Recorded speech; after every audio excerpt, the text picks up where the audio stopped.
اعوذ باللہ من الشیطان اللعین الرجیم بسم اللہ الرحمن الرحیم الحمد للہ وکفی وسلام علی عبادہ الذین اصطفی.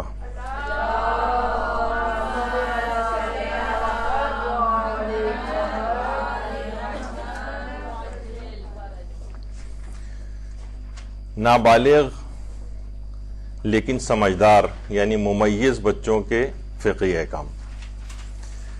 دیکھیے کیسے ہی یہ والی عمر کے جو بچے ہوتے ہیں یعنی جو ابھی قریب البلوغ ہوتے ہیں،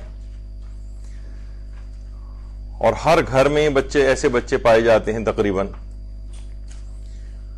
تو ان کے کچھ منفرد فقہی احکام ہیں. جیسے کہ ابھی آپ دیکھیں گی کہ پورا درس ہی ہمارا اس موضوع پہ سے متعلق ہوگا. نابالغ لیکن سمجھدار. ایک ہوتا ہے نابالغ 2 سال کا، 3 سال کا، 4 سال کا، 5 سال کا، یہ ناسمجھ ہوتا ہے. لیکن وہ نابالغ کے جو سمجھدار ہو جائے، اس کے کچھ خاص فقہی احکام آ جاتے ہیں. اور آپ بھی دیکھیں گے کہ آپ اس سلسلے میں خود آپ کے لحاظ سے، ہر عورت کے لحاظ سے کچھ شرعی ذمہ داریاں ان بچوں سے ریلیٹڈ احکامات کے سلسلے میں آپ پر بھی عائد ہو جاتی ہیں. وہ بھی ہم آگے چل کر ابھی ڈسکس کریں گے. دیکھیے جو بچے ہیں ممیز، مثلا چلے ابھی ہم لڑکوں کے حوالے سے جیسے بات کریں جو بھی بالغ نہیں ہوئے لیکن یہ کہ یہ ابھی قریب البلوغ ہیں، تو ان کی بھی تربیت کے سلسلے میں کچھ غلطیاں ہوتی ہیں جو ابھی ہمارا آج کا موضوع نہیں ہے. میں صرف ایک اشارہ کرتے ہوئے گزروں گا.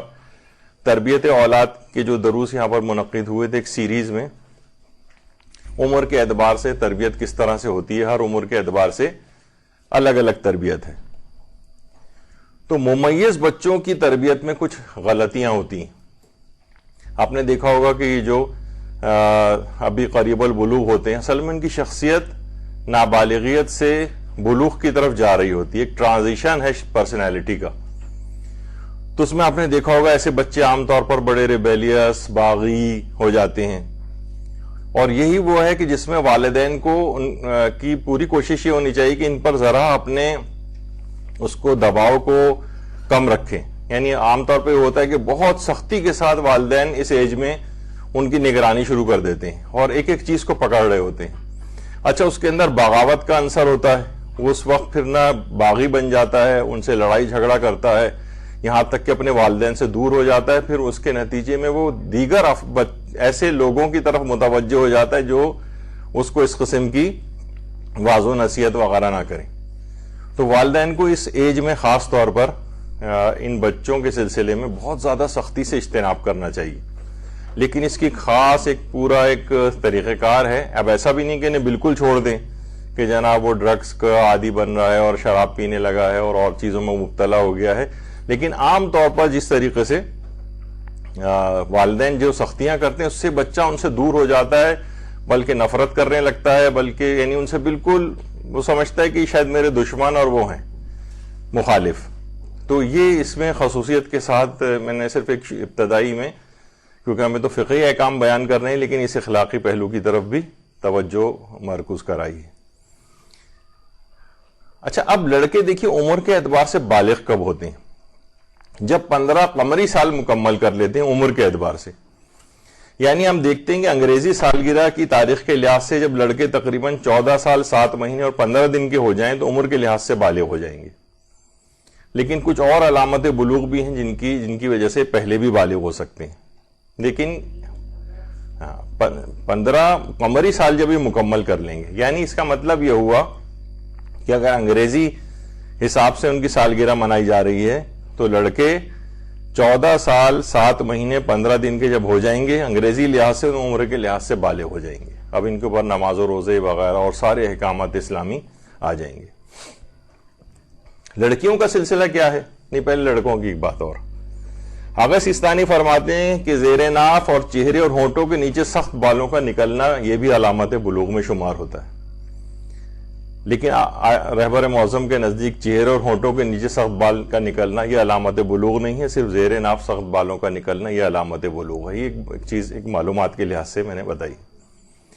اچھا لڑکیوں کے اعتبار سے یہ کہ لڑکیاں جب 9 قمری سال مکمل کر لیتی ہیں تو بالغ ہو جاتی ہیں.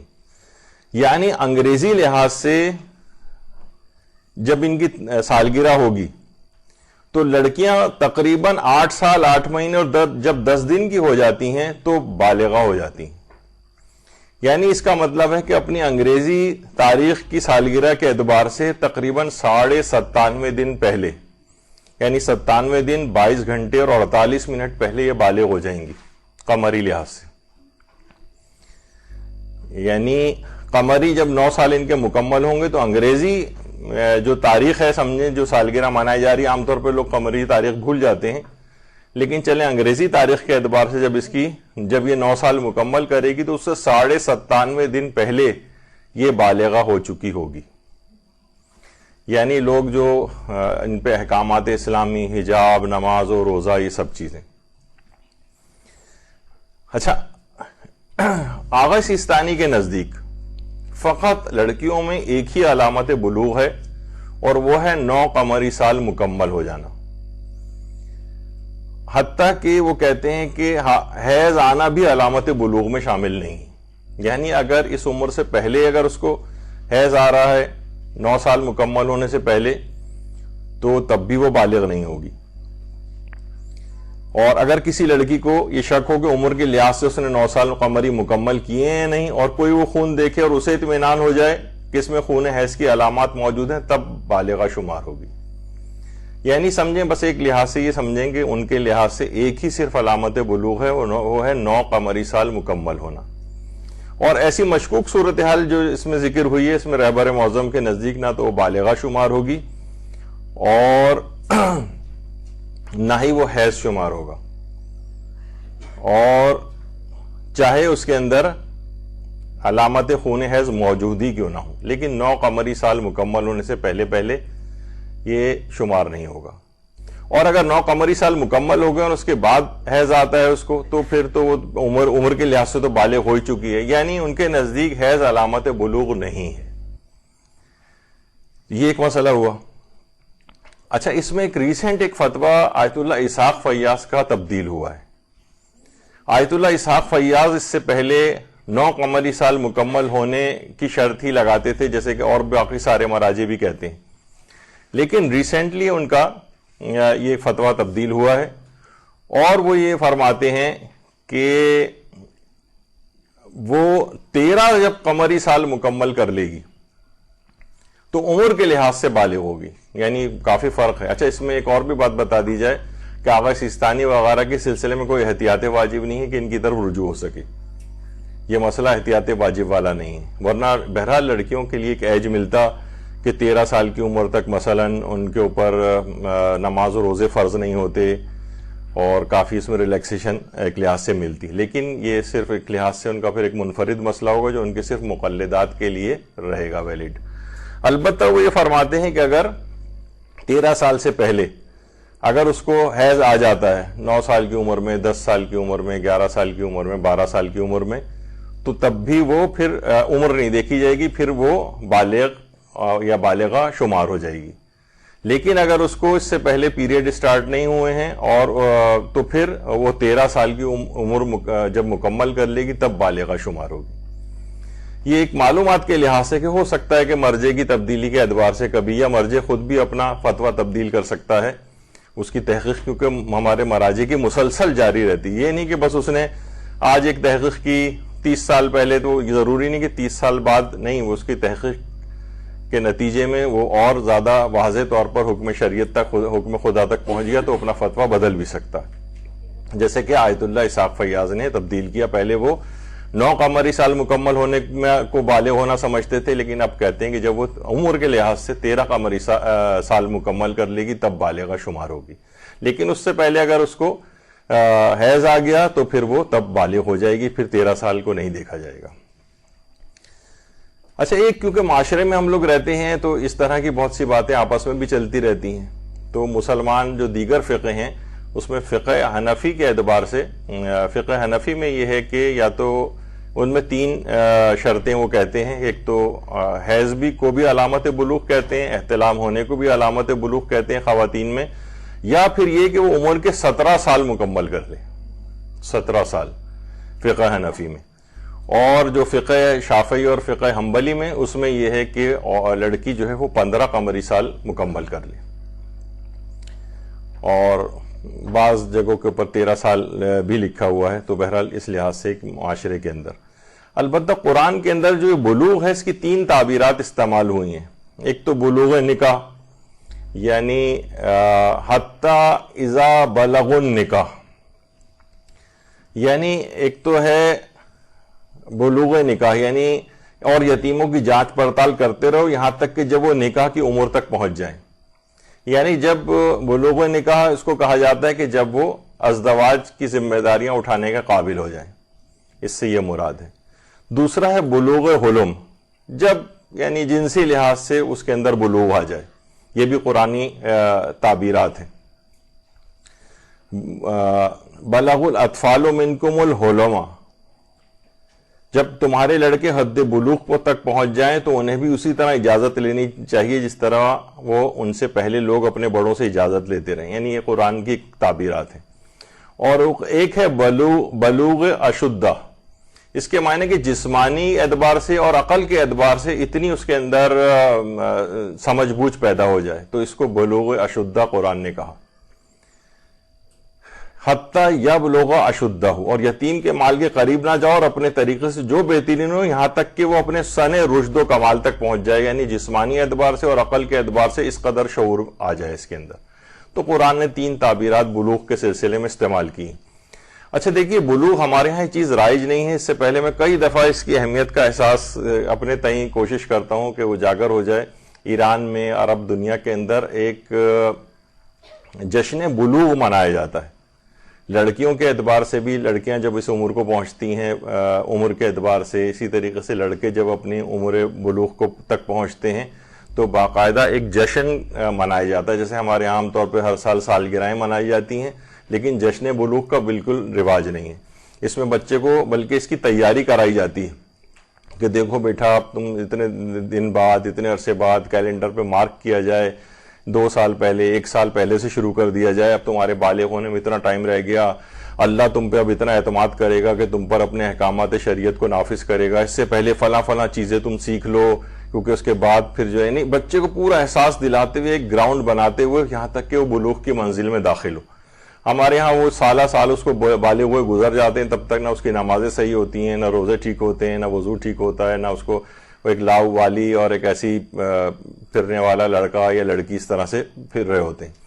تو یہ بچے ہوں یا بچیاں ہوں، جشن بلوغ ان کا ایران میں خاص طور پر ان کی تقریبات منعقد ہوتی ہیں، منایا جاتا ہے. اور بہت ہی پرشکو ان کی محفلیں ہوتی ہیں. ہر کوئی شخص جو ہے وہ دیکھ کے متاثر ہوتا ہے. خود بچوں کے اندر یہ اس بات کا بہت انتظار ہوتا ہے کہ ہمارا جشن بلوغ جو کب منایا جائے گا. اسی کا نام ایک جشن تکلیف الہی بھی ہے. تکلیف کہتے ہیں نہیں، خدا کی طرف سے احکامات شریعت جو کسی بھی شخص پر جو مکلف جو کہلاتا ہے کہ اب اس پہ تکلیف شرعی عائد ہو گئی، اتنا معتبر ہو گیا کہ اللہ نے اس کو اپنے احکامات کی تعمیل کو واجب قرار دے دیا اس کے اوپر، جشن تکلیف الہی کے نام سے. تو یہ بہت بہترین اس کی کاش کہ ہمارے ہاں بھی اس قسم کی چیزیں رائج ہو جائیں پاکستان معاشرے میں، ہمارے جو جہاں پر جن معاشروں کے اندر یہ رائج نہیں.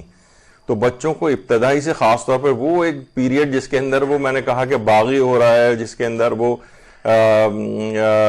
اس کی شخصیت کے اندر ایک شفٹ آ رہا ہے، اس موقع پر وہ عبادت الہی اور اس طرف راغب ہو جائے وہ. تو عام طور پہ ہمارے ہاں یہ نہیں دیکھا جاتا. جب بھی اس کو جشن عبادت بھی کہا جاتا ہے، یعنی تم پر عبادت فرض ہو گئی، تو باقاعدہ وہاں کے کیک جو سالگرہ جس طرح ہمارے یہاں ہوتی ہے اس پہ نام لکھا جاتا ہے اور اس پہ کتنی عمر اس کی ہو گئی، اس طرح کی چیزیں لکھی جاتی ہیں. تو وہاں پہ جشن عبادت مبارک لکھا جاتا ہے اس کے اوپر. تو بہرحال یہ سب چیزیں ایسی ہیں. دیکھیں ایک اس پہ ہے کہ بچی کا نام بھی لکھا ہے اور اس کو لکھا ہے جشن بندگی مبارک، یعنی اب تم اتنی اہم ہو گئی اللہ کی نگاہ میں کہ وہ تم پر اپنی شرعی ذمہ داریاں ڈال رہا ہے. اسی طریقے سے لڑکوں کے سلسلے میں بھی ان کے کیک رکھے جاتے ہیں، اور وہی ممیز بچے جو اب بلوغ کی منزل کے اوپر آ گئے ہیں ان کے لیے بھی اس طرح کی تقریبات جو ہے وہ رکھی جاتی ہیں، اور یہ حرم معصوم قم میں اللہم صلی علی محمد و علی محمد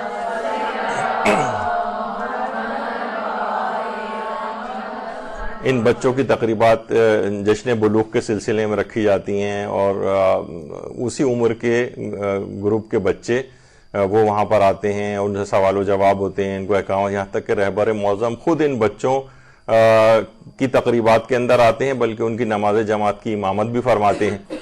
تو اس طرح سے بہت یہ چیزیں ہوتی ہیں عام طور پر۔ اچھا، ایک بات اس کے اندر خصوصیت کے ساتھ یہ بھی ہے کہ دیکھیے لڑکے پہلے ممیز ہوتے ہیں پھر بالغ ہوتے ہیں، یعنی ابھی جب بالغ ہوگا یا 15 قمری سال مکمل کر کے عمر کے اعتبار سے، تو یہ پہلے ممیز ہو چکا ہوگا۔ یعنی ابھی ہم تعریف بتاتے ہیں، ممیز معنی جس میں اچھائی برائی کی تمیز آ جائے، اس کی کچھ خاص تعریف ہیں وہ ابھی آگے آئیں گی، لیکن اچھائی برائی کو یہ لوگ سمجھنے لگتے ہیں۔ 12 سال کا بچہ، 13 سال کا بچہ، 14 سال کا بچہ یہ اچھائی برائی سمجھنے لگتا ہے، 10 سال کا بچہ بھی سمجھنے لگتا ہے۔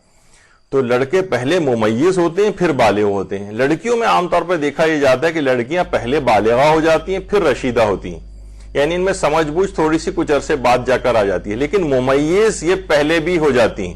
مثلا لڑکی جب 10ویں سال کے پہلے دن میں داخل ہوگی تو یہ تب یہ بالغ ہو جائے گی، لیکن یہ کہ 9 سال کی عمر میں، 8 سال کی عمر میں بھی اچھائی برائی کو سمجھنے لگتی ہے۔ یعنی ایسا نہیں ہے کہ وہ بالکل ہی البتہ ابھی اس میں صلاحیت اور استعداد کے اعتبار سے تھوڑا سا فرق ہو جاتا ہے، بھی ہم آگے چل کے ڈسکس کریں گے، لیکن لڑکے پہلے ممیز ہوتے ہیں پھر بالغ ہوتے ہیں، لڑکیاں پہلے بالغہ ہو جاتی ہیں بعد میں ذرا سمجھدار ہوتی ہیں۔ تو لیکن ممیز وہ بھی پہلے اپنی بلوغ سے پہلے ہو سکتی ہیں۔ عام طور پر اس طرح کی جو بچیاں ہیں کہ ابھی 9 سال قمری مکمل نہیں کی ہیں، 8 سال کی ہیں، 9 سال کی ہوئی ہیں، 10ویں سال مکمل نہیں ہوا ہے ابھی، یعنی 9 سال مکمل ہو کے 10ویں سال کے پہلے دن بالغ ہوتی ہیں عام طور پر۔ یہ ممیز کی تعریف کیا ہے؟ کسے ہم کہیں گے کہ یہ لڑکا یا لڑکی ممیز ہو گیا ہے؟ تو عام طور پر اس کی تعریف یہ کہ جو اچھائی برائی کی سمجھ رکھے۔ اچھائی برائی سے مراد علماء بہت سی چیزیں بیان کرتے ہیں کہ مثلاً عورت اور مرد کے تعلق کے اعتبار سے وہ اچھائی برائی کو سمجھنے لگیں، یا یہ کہ ان میں شہوت بیدار ہو سکتی ہو کسی نامحرم کو دیکھ کر۔ تو اس طرح کی بہت سی تعریفات ہیں، لیکن عام طور پر اس کو عام زبان میں کہا جاتا ہے کہ جب اس میں سن تمیز تک پہنچ جائے، یعنی وہ اچھائی برائی کو سمجھنے لگے کہ کون سی چیز اچھی ہے کون سی چیز بری ہے، تو عام طور پر اسے کہا جاتا ہے کہ یہ ممیز ہے۔ البتہ اس کے اندر وہ والا پہلو زیادہ ہے کہ عورت و مرد کے اعتبار سے اچھائی برائی کو وہ سمجھ سکے۔ تو عام طور پر اس قسم کے بچے، ابھی ہم آگے چل کے اس پہ ڈسکس کریں گے، کہ چیزوں کو سمجھنے لگتے ہیں۔ کوئی ایسا نامناسب منظر آ جائے اس پہ وہ حیرت کا اور اس کا اظہار کرتے ہیں، انہیں بھی سمجھ میں آ رہا ہوتا ہے کہ چیز غلط اس کے اندر دیکھی جا رہی ہے۔ عام طور پر کارٹونوں کو اب تک سیف سمجھا جاتا رہا تھا کچھ عرصے پہلے تک، لیکن اب لوگ ان کو بٹھا کر بچوں کو اور اپنی ذرا سکون کا سانس لیتے ہیں کہ چلو 1-2 گھنٹے تک یہ بیٹھا کارٹون دیکھتا رہے گا، لیکن خود اس کے اندر انہوں نے ایسی چیزیں ڈال دی ہیں کہ بچوں کے لیے بہت نقصان دہ ہیں، جو ہمارا ابھی کا موضوع نہیں ہے لیکن اس کی طرف متوجہ ہونا چاہیے۔ یہی وجہ ہے کہ ایک چیز کہلاتی ہے پریکاشس پیوبرٹی، یعنی ارلی پیوبرٹی، یعنی جس میں بلوغ اپنی جس عمر میں آتا ہے عام طور پر اس سے پہلے آ جاتا ہے۔ میڈیکل ریزنز تو اس کی کچھ الگ ہیں، بعض اوقات اس میں کچھ خاص قسم کے ٹیومرز آتے ہیں اور کچھ اور بھی بہت ساری چیزیں آتی ہیں کہ جس میں اپنی اس عمر سے پہلے وہ جسمانی اعتبار سے بالغ ہو جاتا ہے، لیکن اسلام کی تعریفات تھوڑی سی الگ ہیں۔ تو عام طور پر قبل از بلوغ اس کی جو ویسی علامتیں ہیں جو اسلام نے اس کی ممیز ہونے کی تعریف بتائی ہے، جو پیوبرٹی سے یا بلوغ سے پہلے، تو اس کی بھی کچھ، یعنی جس عمر میں اس کو بلوغ تک پہنچنا چاہیے تھا، اس نے ایسی چیزیں، ایسے مناظر، ایسی تصاویر، اس طرح کی ایسا ماحول اس نے دیکھا کہ وہ اس سے پہلے ہی ان تمام چیزوں کو سمجھنے لگا اور اس سے پہلے وہ بلوغ تک پہنچ گیا۔ عام طور پر یہ بھی اس طرح کی چیزیں جو ہیں ہوتی ہیں۔ میڈیکل اس کی ریزنز الگ ہوتی ہیں جو عام طور پر میڈیکل کی کتابوں میں ہیں کہ ارلی پیوبرٹی یا بلوغ اپنی اصل عمر سے پہلے کس طرح سے انسان پہنچ جاتا ہے، کچھ خاص بیماریاں بھی اس کے اندر ہوتی ہیں، لیکن اسلامی لحاظ سے اور جو ماہرین نے اس پہ کہا ہے کہ اس میں اس طرح کی چیزوں کے بھی عناصر ہیں جس ماحول کے اندر وہ پل بڑھ رہا ہے وہ بچہ، یا کون کون سے مناظر اور چیزیں دیکھ رہا ہے، تو اس سے بہت امکان ہے کہ جب ابھی آگے چل کے آپ حیران ہوں گی کہ یہ جو سن تمیز ہے یعنی ممیز ہونا کس عمر سے مہاراجے نے اس سلسلے میں چیز بتائی ہے. جب یہی وجہ ہے کہ بچے جب ممیز ہو جائیں, ذرا سمجھدار ہو جائیں, 6-7 سال کے بھی ہو جائیں اگر, تو ان کو ان کے بستر الگ کر دینے چاہیے, بلکہ اور بڑے جو ہیں وہ بھی اپنا بستر ان سے جو ہے وہ الگ کر لیں, خواہ وہ محرم ہی کیوں نہ ہو. تو بہرحال ایک احتیاط اس سلسلے میں رکھی جاتی ہے, اسلام نے بھی اس کا حکم دیا. اسی طریقے سے مثلا غیر ممیز بچے کا بھی ایک مسئلہ ہے کہ نامحرم عام طور پر رشتہ دار آتے ہیں, ان کو اٹھاتے ہیں, گود میں اٹھاتے ہیں, ان کو پیار کرتے ہیں. تو علماء نے اس میں یہی کہا کہ جیسے رہبر معظم ہیں, امام خمینی وغیرہ ہیں, وہ کہتے تھے کہ 6 سال کی عمر تک کا اگر بچہ ہے تو اس سے پہلے تک تو اس بات کی اجازت ہے. یعنی غیر ممیز, بہرحال غیر ممیز تو بھی چھوٹا ہے کافی, مثلا کوئی 3 سال کا بچہ, 4 سال کا بچہ, اسے اب گود میں اٹھا لیا. نامحرم نے بھی عام طور پہ اس طرح کے رشتہ دار وغیرہ گھروں میں آتے ہیں, تو اس میں تو کوئی اور برائی کا پہلو بالفرض اگر خدا نہ خواستہ نہ ہو تو اس میں کوئی حرج نہیں. تو یہی وجہ ہے کہ ہمارے 8ویں امام, امام علی رضا علیہ الصلوۃ والسلام صلی اللہ علیہ روایت میں ملتا ہے کہ ایک مرتبہ ایک سید نے امام رضا کے گھر پہ, امام رضا علیہ السلام کو گھر پہ دعوت دی. امام دعوت میں تشریف لائے, وہاں موجود بچوں کے سر پہ ہاتھ پھیرا اور پیار کیا. ان بچوں میں ایک لڑکی ننگے سر تھی. امام نے پوچھا اس کی عمر کتنی ہے؟ فرمایا گیا, لوگوں نے بتایا 5 سال. یہ سن کر امام نے اس کو خود سے دور کر دیا, یعنی امام نے اس کو پیار نہیں کیا, گود میں نہیں اٹھایا. یہ ایک خاص احتیاط ہے. جب بھی علماء کہتے ہیں, اور خود آغا سیستانی نے احتیاط مستحب لگائی ہے, اور کچھ علماء نے احتیاط مستحب کے علاوہ ویسے ہی اس کو ذکر کیا ہے کہ 6 سال کی عمر کا اگر بچہ ہو جائے تو پھر اس کو اس انداز سے کوئی نامحرم گود میں بھی نہیں لے, نہ اس کو پیار کرے. تو بہرحال اس لحاظ سے دیکھا جائے تو یہ ممیز اور اس کے قریب کی جو ہے یہ عمر شمار ہوتی ہے, جس میں اس کی بات کی احتیاط بتائی گئی ہے. اچھا, اسی طرح سے ظاہر ہے جب غیر ممیز کا آپ نے دیکھا کہ جب اس میں 5 سال اور 6 کے امام 5 سال کی عمر میں بھی دور کر رہے ہیں, اور مہاراجے نے کہا کہ 6 سال کی عمر سے پہلے تک اس کی اجازت ہے, تو ممیز بچہ وہ تو اور بہت بڑا اس لحاظ سے ہو جاتا ہے. تو اس میں یہ احتیاط اس کی کرنی ہی چاہیے, اور اس طرح سے اس کو گود میں بٹھانا اور پیار کرنا وغیرہ یہ اس سے خالی نہیں ہے. بہرحال اس میں ایک نفسانی کوئی چیز آ سکتی ہے. اچھا, اب یہ آپ نے دیکھا کہ ہم کب کہیں گے کون بچہ ممیز ہو گیا ہے؟ ہمیں کیسے پتہ چلے گا کون سی ایج کا بچہ؟ کیونکہ ابھی جو احکام آگے چل کے بیان ہوں گے عورتوں کے حجاب کے اعتبار سے, اور بہت سارے بھی چیزیں آئیں گی, تو اس کی عمر کی حد کیا ہے؟ آغا سیستانی فرماتے ہیں کہ دیکھیے, عمر کی ویسے تو اس کی کوئی حد مقرر نہیں, کوئی حد مقرر نہیں ہے عمر کے اعتبار سے, یعنی عمر کی کوئی حد مقرر نہیں کی جا سکتی. وہ کہتے ہیں ہر بچے کے اعتبار سے جس ماحول کا ہے, اس بچے کی اپنی استعداد کیا ہے, وہ بچہ کتنا, مثلا بہت سے بچے بڑے شارپ ہوتے ہیں, بہت جلدی اچھائی برائی کو سمجھنے لگتے ہیں. تو عمر کے لحاظ سے کوئی خاص حد مقرر نہیں کی جا سکتی.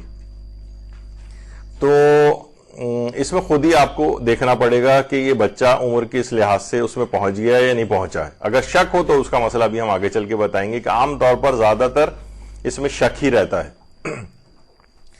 تو عمر کی ویسے کوئی نہیں, لیکن پھر بھی عمر کی کوئی اندازن حد بھی تو کچھ بتائی گئی ہوگی. عمر ممیز بچے کی اندازن عمر کتنی, آغا سیستانی تو نہیں بتاتے. وہ کہتے ہیں ہر بچے کے اعتبار سے یہ چیز الگ ہو سکتی ہے.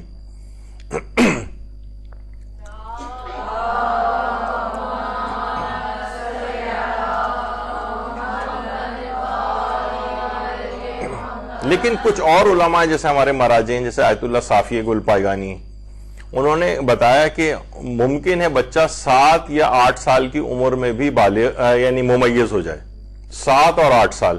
اور آیت اللہ نوری حمدانی نے فرمایا کہ 6-7 سال کی عمر میں بھی ممیز ہونا اس کا ممکن ہے.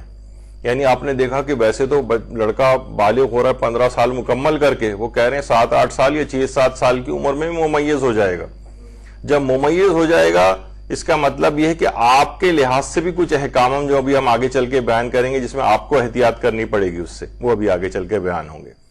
لیکن آغا سیستانی کہتے ہیں کہ نہیں, یہ ہم عمر بتا نہیں سکتے ہیں ایگزیکٹلی، یہ آپ خود دیکھیں کہ عمر، استعداد، صلاحیت، ماحول، اس کے اعتبار سے بچوں میں فرق ہو جاتا ہے۔ بعض اوقات ہو سکتا ہے کہ ایک ہی عمر کے کئی بچے اس طرح سے ایک ہی گھر میں موجود ہوں، لیکن ایک بچہ جو ہے ممیز ہو جائے اور ایک بچہ ابھی ممیز نہ ہو، یہ بھی ممکن ہے۔ تو عام طور پر اس طرح سے آپ نے دیکھا کہ 6-7 سال، 7-8 سال اس میں بھی پاسبل ہے کہ یہ ممیز ہو جائے بچہ۔ اچھا، اب جب یہ ممیز ہو جائے گا تو اس کے لحاظ سے بھی کچھ احکام ہوں گے۔ اب یہ بالغ نہیں ہوا ہے، ہمارے ہاں تو ہوتا ہے کہ ابھی جب یہ 20 سال وغیرہ کا ہو جائے گا پھر دیکھا جائے گا نماز روزہ وغیرہ، نہیں، ابھی یہ تو 15 قمری سال اور ہو سکتا ہے اس سے پہلے بھی۔ تو ممیز بچے کے اعتبار سے بھی کچھ احکام ہے۔ تو کیا ممیز بچہ جو سمجھدار ہو گیا ہے کیا یہ تقلید کر سکتا ہے؟ تو جواب ہے، آغا سیستانی فرماتے ہیں کہ جی ہاں، ممیز بچہ یہ اگر تقلید کر لے تو اس کی تقلید کو صحیح سمجھا گیا، صحیح ہے اس کی تقلید۔ یعنی اب یہ اس کے بعد ممیز ہونے کے بعد جب بالغ ہو جائے گا تو یہ اسی تقلید کو کنٹینیو کر سکتا ہے۔ تو نابالغ لیکن سمجھدار بچہ بھی تقلید کر سکتا ہے۔ ہم یہ نہیں کہہ سکتے بھئی یہ تو ابھی نابالغ ہے اور جب بالغ ہوگا جب دیکھا جائے گا تقلید کا، نہیں، بلکہ اسی عمر سے ہی اس کو تقلید کروا دی جائے۔ ہاں، بالکل ہی غیر ممیز ہے، 3 سال کے بچے کو ہم رٹوا دیں گے تم آیت اللہ سیستانی کی تقلید میں ہو، تو بیکار ہے۔ یہ جو ہے سمجھدار بچے کے اعتبار سے جو کہ ممیز ہو گیا ہو، وہ اگر تقلید کر لے تو اس کی تقلید کو صحیح سمجھا گیا ہے۔ ممیز بچہ کیا اپنے والدین پر بھروسہ کرتے ہوئے تقلید شروع کر سکتا ہے؟ اب یہ ظاہر عمر کا چھوٹا بچہ ہے، یہ کہاں علماء سے تحقیق کرنے جائے گا کہ کون مجتہد عالم ہے؟ تو یہ اپنے والدین پر بھروسہ کرتے ہوئے تقلید شروع کر سکتا ہے۔ یعنی اس کے والدین نے بتایا کہ فلاں مجتہد کی ہم بھی تقلید میں، تم بھی انہی کی تقلید کر لو، یہ عالم ہے، اور ان پر ظاہر اپنے والدین کے اوپر وہ اعتبار کرتا ہے، تو ان کے اعتبار کرتے ہوئے وہ تقلید کو شروع کر سکتا ہے۔ اچھا، لیکن اگر ممیز بچے نے تقلید شروع کر دی اور اس مرجے کا بعد میں انتقال ہو گیا، تو یہ کیا اس کی ہی تقلید پر باقی رہ سکتا ہے؟ تو آغا سیستانی فرماتے ہیں کہ اس ممیز بچے کی اس طرح کی تقلید کا وہی حکم ہے جو بالغ شخص کی تقلید کا ہے، کہ مثلا ہم کسی کی تقلید میں ہیں اور اس کا انتقال ہو جائے تو کیا ہم اس کی تقلید پر باقی رہ سکتے ہیں؟ آغا سیستانی فرماتے ہیں مردہ مجتہد اگر عالم ہے تو اسی کی تقلید پر باقی رہنا واجب ہوتا ہے، واجب ہوتا ہے۔ کہتے ہیں کہیں اور، یعنی کوئی کسی کی تقلید میں ہو، جیسے آغا خوئی کی تقلید میں کوئی شخص تھا، ان کا انتقال ہو گیا، اس کے بعد وہ آغا سیستانی کی تقلید میں آیا۔ اب آغا سیستانی کا مسئلہ دیکھا جائے گا کہ وہ کیا کہتے ہیں۔ آغا سیستانی فرماتے ہیں کہ مردہ مجتہد اگر عالم ہے، زندہ سے علم میں زیادہ ہے، تو اسی مردہ کی تقلید پر باقی رہنا واجب ہے، جبکہ تم اس کی تقلید کر چکے ہو۔ یعنی ایسا نہیں ہے کہ کوئی شخص آج سے تقلید شروع کر رہا ہے وہ آغا خوئی کی تقلید شروع کر دے، نہیں، تقلید پر بقا بر تقلید میت، اگر وہ عالم ہے تو آغا سیستانی فرماتے ہیں واجب ہے۔ تو نابالغ ممیز نے تقلید کی اور مرضی کا انتقال ہو گیا تو وہی حکم ہے اس کا جو بالغ شخص کا ہے، کہ وہ دیکھے گا کہ عالم ہے یا نہیں ہے۔ اگر عالم ہے تو اسی کی تقلید پر باقی رہنا واجب ہے، بلوغ کے بعد بھی اسی کی تقلید پر باقی رہ سکتا ہے وہ ممیز بچہ، اب ممیز نہیں رہا، اب بالغ ہو گیا۔ اچھا، ممیز بچے کو والدین نے تقلید کروا تو دی، تو کیا بالغ ہونے کے بعد وہ ممیز بچہ تقلید کو تبدیل کر سکتا ہے؟ اس میں علماء یہ فرماتے ہیں، یعنی آیت اللہ سیستانی اور وہ یہ فرماتے ہیں کہ ہاں، اگر ممیز بچہ وہ دیکھے کہ میرے والدین نے ٹھیک ہے اس کی فلاں مجتہد کی مجھے تقلید کروائی تھی، لیکن اب اسے جب بالغ ہوا اور اس کو تحقیق کے نتیجے میں کچھ پتہ چلا کہ نہیں، یہ نہیں بلکہ فلاں شخص جو ہے وہ عالم ہے، وہ مجتہد اس مجتہد کی نسبت زیادہ علم رکھتا ہے، تو اس صورت میں یہ اپنی تقلید کو تبدیل کر سکتا ہے اور زیادہ بڑے مجتہد کی طرف جو کہ عالم ہے اس کی تقلید میں جا سکتا ہے۔ اس نے دیکھا کہ میرے والدین نے مجھے تقلید تو کروائی تھی، وہ پیچھے کے اس کے سارے اعمال ٹھیک ہو گئے جو اس نے کیے تھے، اب جو ہے یہ جو نئے مجتہد کی تقلید میں وہ جا سکتا ہے، بلکہ جانا واجب ہو جائے گا کہ اگر یہ ثابت ہو جائے کہ اس کا علم اس پرانے والے مجتہد سے زیادہ ہے۔ تو یہی والا مسئلہ کسی بھی بالغ شخص کے لیے بھی ہو سکتا ہے، یعنی اس کے نزدیک ثابت ہو گیا کہ نہیں، یہ جس کی میں تقلید میں ہوں اس سے تو فلاں شخص کا علم زیادہ ہے، تحقیق کے نتیجے میں پتہ چل گیا. اب وہ ظاہر تقلید کا ایک الگ موضوع ہے, اس پہ نہیں جا رہے, تو وہ بھی اس کے لیے بھی واجب ہو جائے گا کہ وہ اپنی تقلید کو تبدیل کرے. لیکن یہ عام طور پر ایسا ہونا ذرا تھوڑا سا شاذ ہوتا ہے. یعنی عام طور پر مراجع کی جو شہرت اس لحاظ سے ہوتی ہے معاشرے کے اندر, تو جو عالم ہوتے ہیں عام طور پر ان کی شہرت زیادہ ہو جاتی ہے. تو بہرحال یہ ہے کہ بہرحال اگر چاہے وہ ممیز بچہ ہو یا کوئی بالغ شخص بھی ہو, اس کے نزدیک ثابت ہو جائے کہ نہیں اس کا نہیں بلکہ فلاں کا علم زیادہ ہے, تو اس کے لیے ضروری ہو جاتا ہے کہ وہ تقلید بدل لے. اچھا, بعض اوقات یہ بھی ہوتا ہے کہ اب لوگ کوئی مسئلے سن رہے ہوتے ہیں, بعد میں ان کو یعنی شک ہونے لگتا ہے کہ جب میں نے تقلید شروع کی تھی تو میں ممیز بھی ہوا تھا یا نہیں ہوا تھا. ہو سکتا ہے میں نے جب اس زمانے میں غیر ممیز تھا, جب سے میں نے تقلید اس کی, تو میں نے آپ کو بتایا کہ غیر ممیز اگر اس کو رٹوا بھی دیا جائے تو کوئی فائدہ نہیں. تو اگر کسی کو شک ہو کہ تقلید شروع کرتے ہوئے ممیز تھا یا نہیں تھا تو کیا ذمہ داری ہے, تو آقا سیستانی فرماتے ہیں کہ پھر اس کو زندہ مجتہد عالم ہی کی تقلید جو ہے وہ کرنا پڑے گی. وہ پھر پیچھے اس زمانے کے جو پتہ نہیں کتنے, ہو سکتا ہے کہ آج کسی کو 50 سال کی عمر میں یہ چیز یاد آ رہی ہو, تو وہ کہتے ہیں نہیں زندہ مجتہد عالم ہی کی تقلید جو ہے وہ اس کو کرنا پڑے گی. یہ کہ اس کو شک ہو رہا ہے کہ پتہ نہیں میں اس وقت ممیز ہوا تھا یا نہیں ہوا تھا, اس پچھلی بات کو بھول جائے اور اب زندہ مجتہد عالم کی تقلید میں آ جائے. اچھا, ایک اور بھی چیز ہوتی ہے کہ کیا کوئی نابالغ مجتہد ہو سکتا ہے خود؟ نابالغ یعنی نابالغیت کے زمانے میں کوئی شخص مجتہد ہو جائے, تو دیکھیے بالکل یہ ہو سکتا ہے. بعض اوقات لوگ بڑے حیران ہوتے ہیں, ہم عام طور پہ یہ باتیں اور چیزوں کے لیے تو بڑے آرام سے مان لیتے ہیں. مثلا جو دنیا کا سب سے کم عمر پی ایچ ڈی تھا کارل وٹ, جو کہ جرمنی کا تھا, اس نے 13 سال کی عمر میں پی ایچ ڈی کیا تھا. 13 سال کی عمر میں. کوئی یقین کر سکتا ہے کہ آج تک یہ ان بیٹن بالکل اس کا ریکارڈ ہے, اور اب تک کوئی اس کو بیٹ نہیں کر سکا کہ جو 13 سال کی عمر میں جس نے پی ایچ ڈی کی ہو. جرمنی کا تھا یہ. اور اس کے بعد 15 سال کی عمر میں کیم ان یونگ کے نام سے, یہ ساؤتھ کوریا کا تھا بچہ, اور 15 سال کی عمر میں اس نے پی ایچ ڈی کیا تھا. اور آپ بھی اس کو اگر تلاش کریں تو کتنے لوگ آپ کو اس طرح سے ملیں گے جو کہ بہت ہی کم ہے. تو ہمارا مجتہد بھی یہی ہوتا ہے, وہ تو کئی چیزوں کے اندر ایک لحاظ سے پی ایچ ڈی ہوتا ہے, کسی ایک سبجیکٹ میں نہیں ہوتا ہے. تو بہرحال یہ کہ بالکل عین ممکن اور پاسبل ہے کہ کوئی شخص بہت کم عمری کے زمانے میں ہی مجتہد ہو جائے.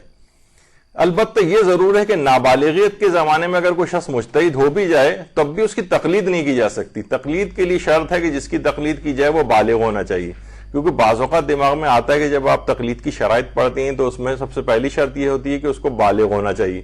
تو دماغ میں آتا ہے کہ نابالغ بھی مجتہد ہو سکتا ہے, ورنہ یہ شرط کیوں آئی؟ تو یہ کہ بالکل اس بات کی پاسبلٹی ہے, اور یہ ہماری تاریخ کے اندر ملتا بھی ہے. کچھ علماء ایسے ہیں جو نابالغیت کے زمانے ہی میں مجتہد ہو گئے تھے, جن میں سر فہرست کہا جاتا ہے کہ علامہ ہلی.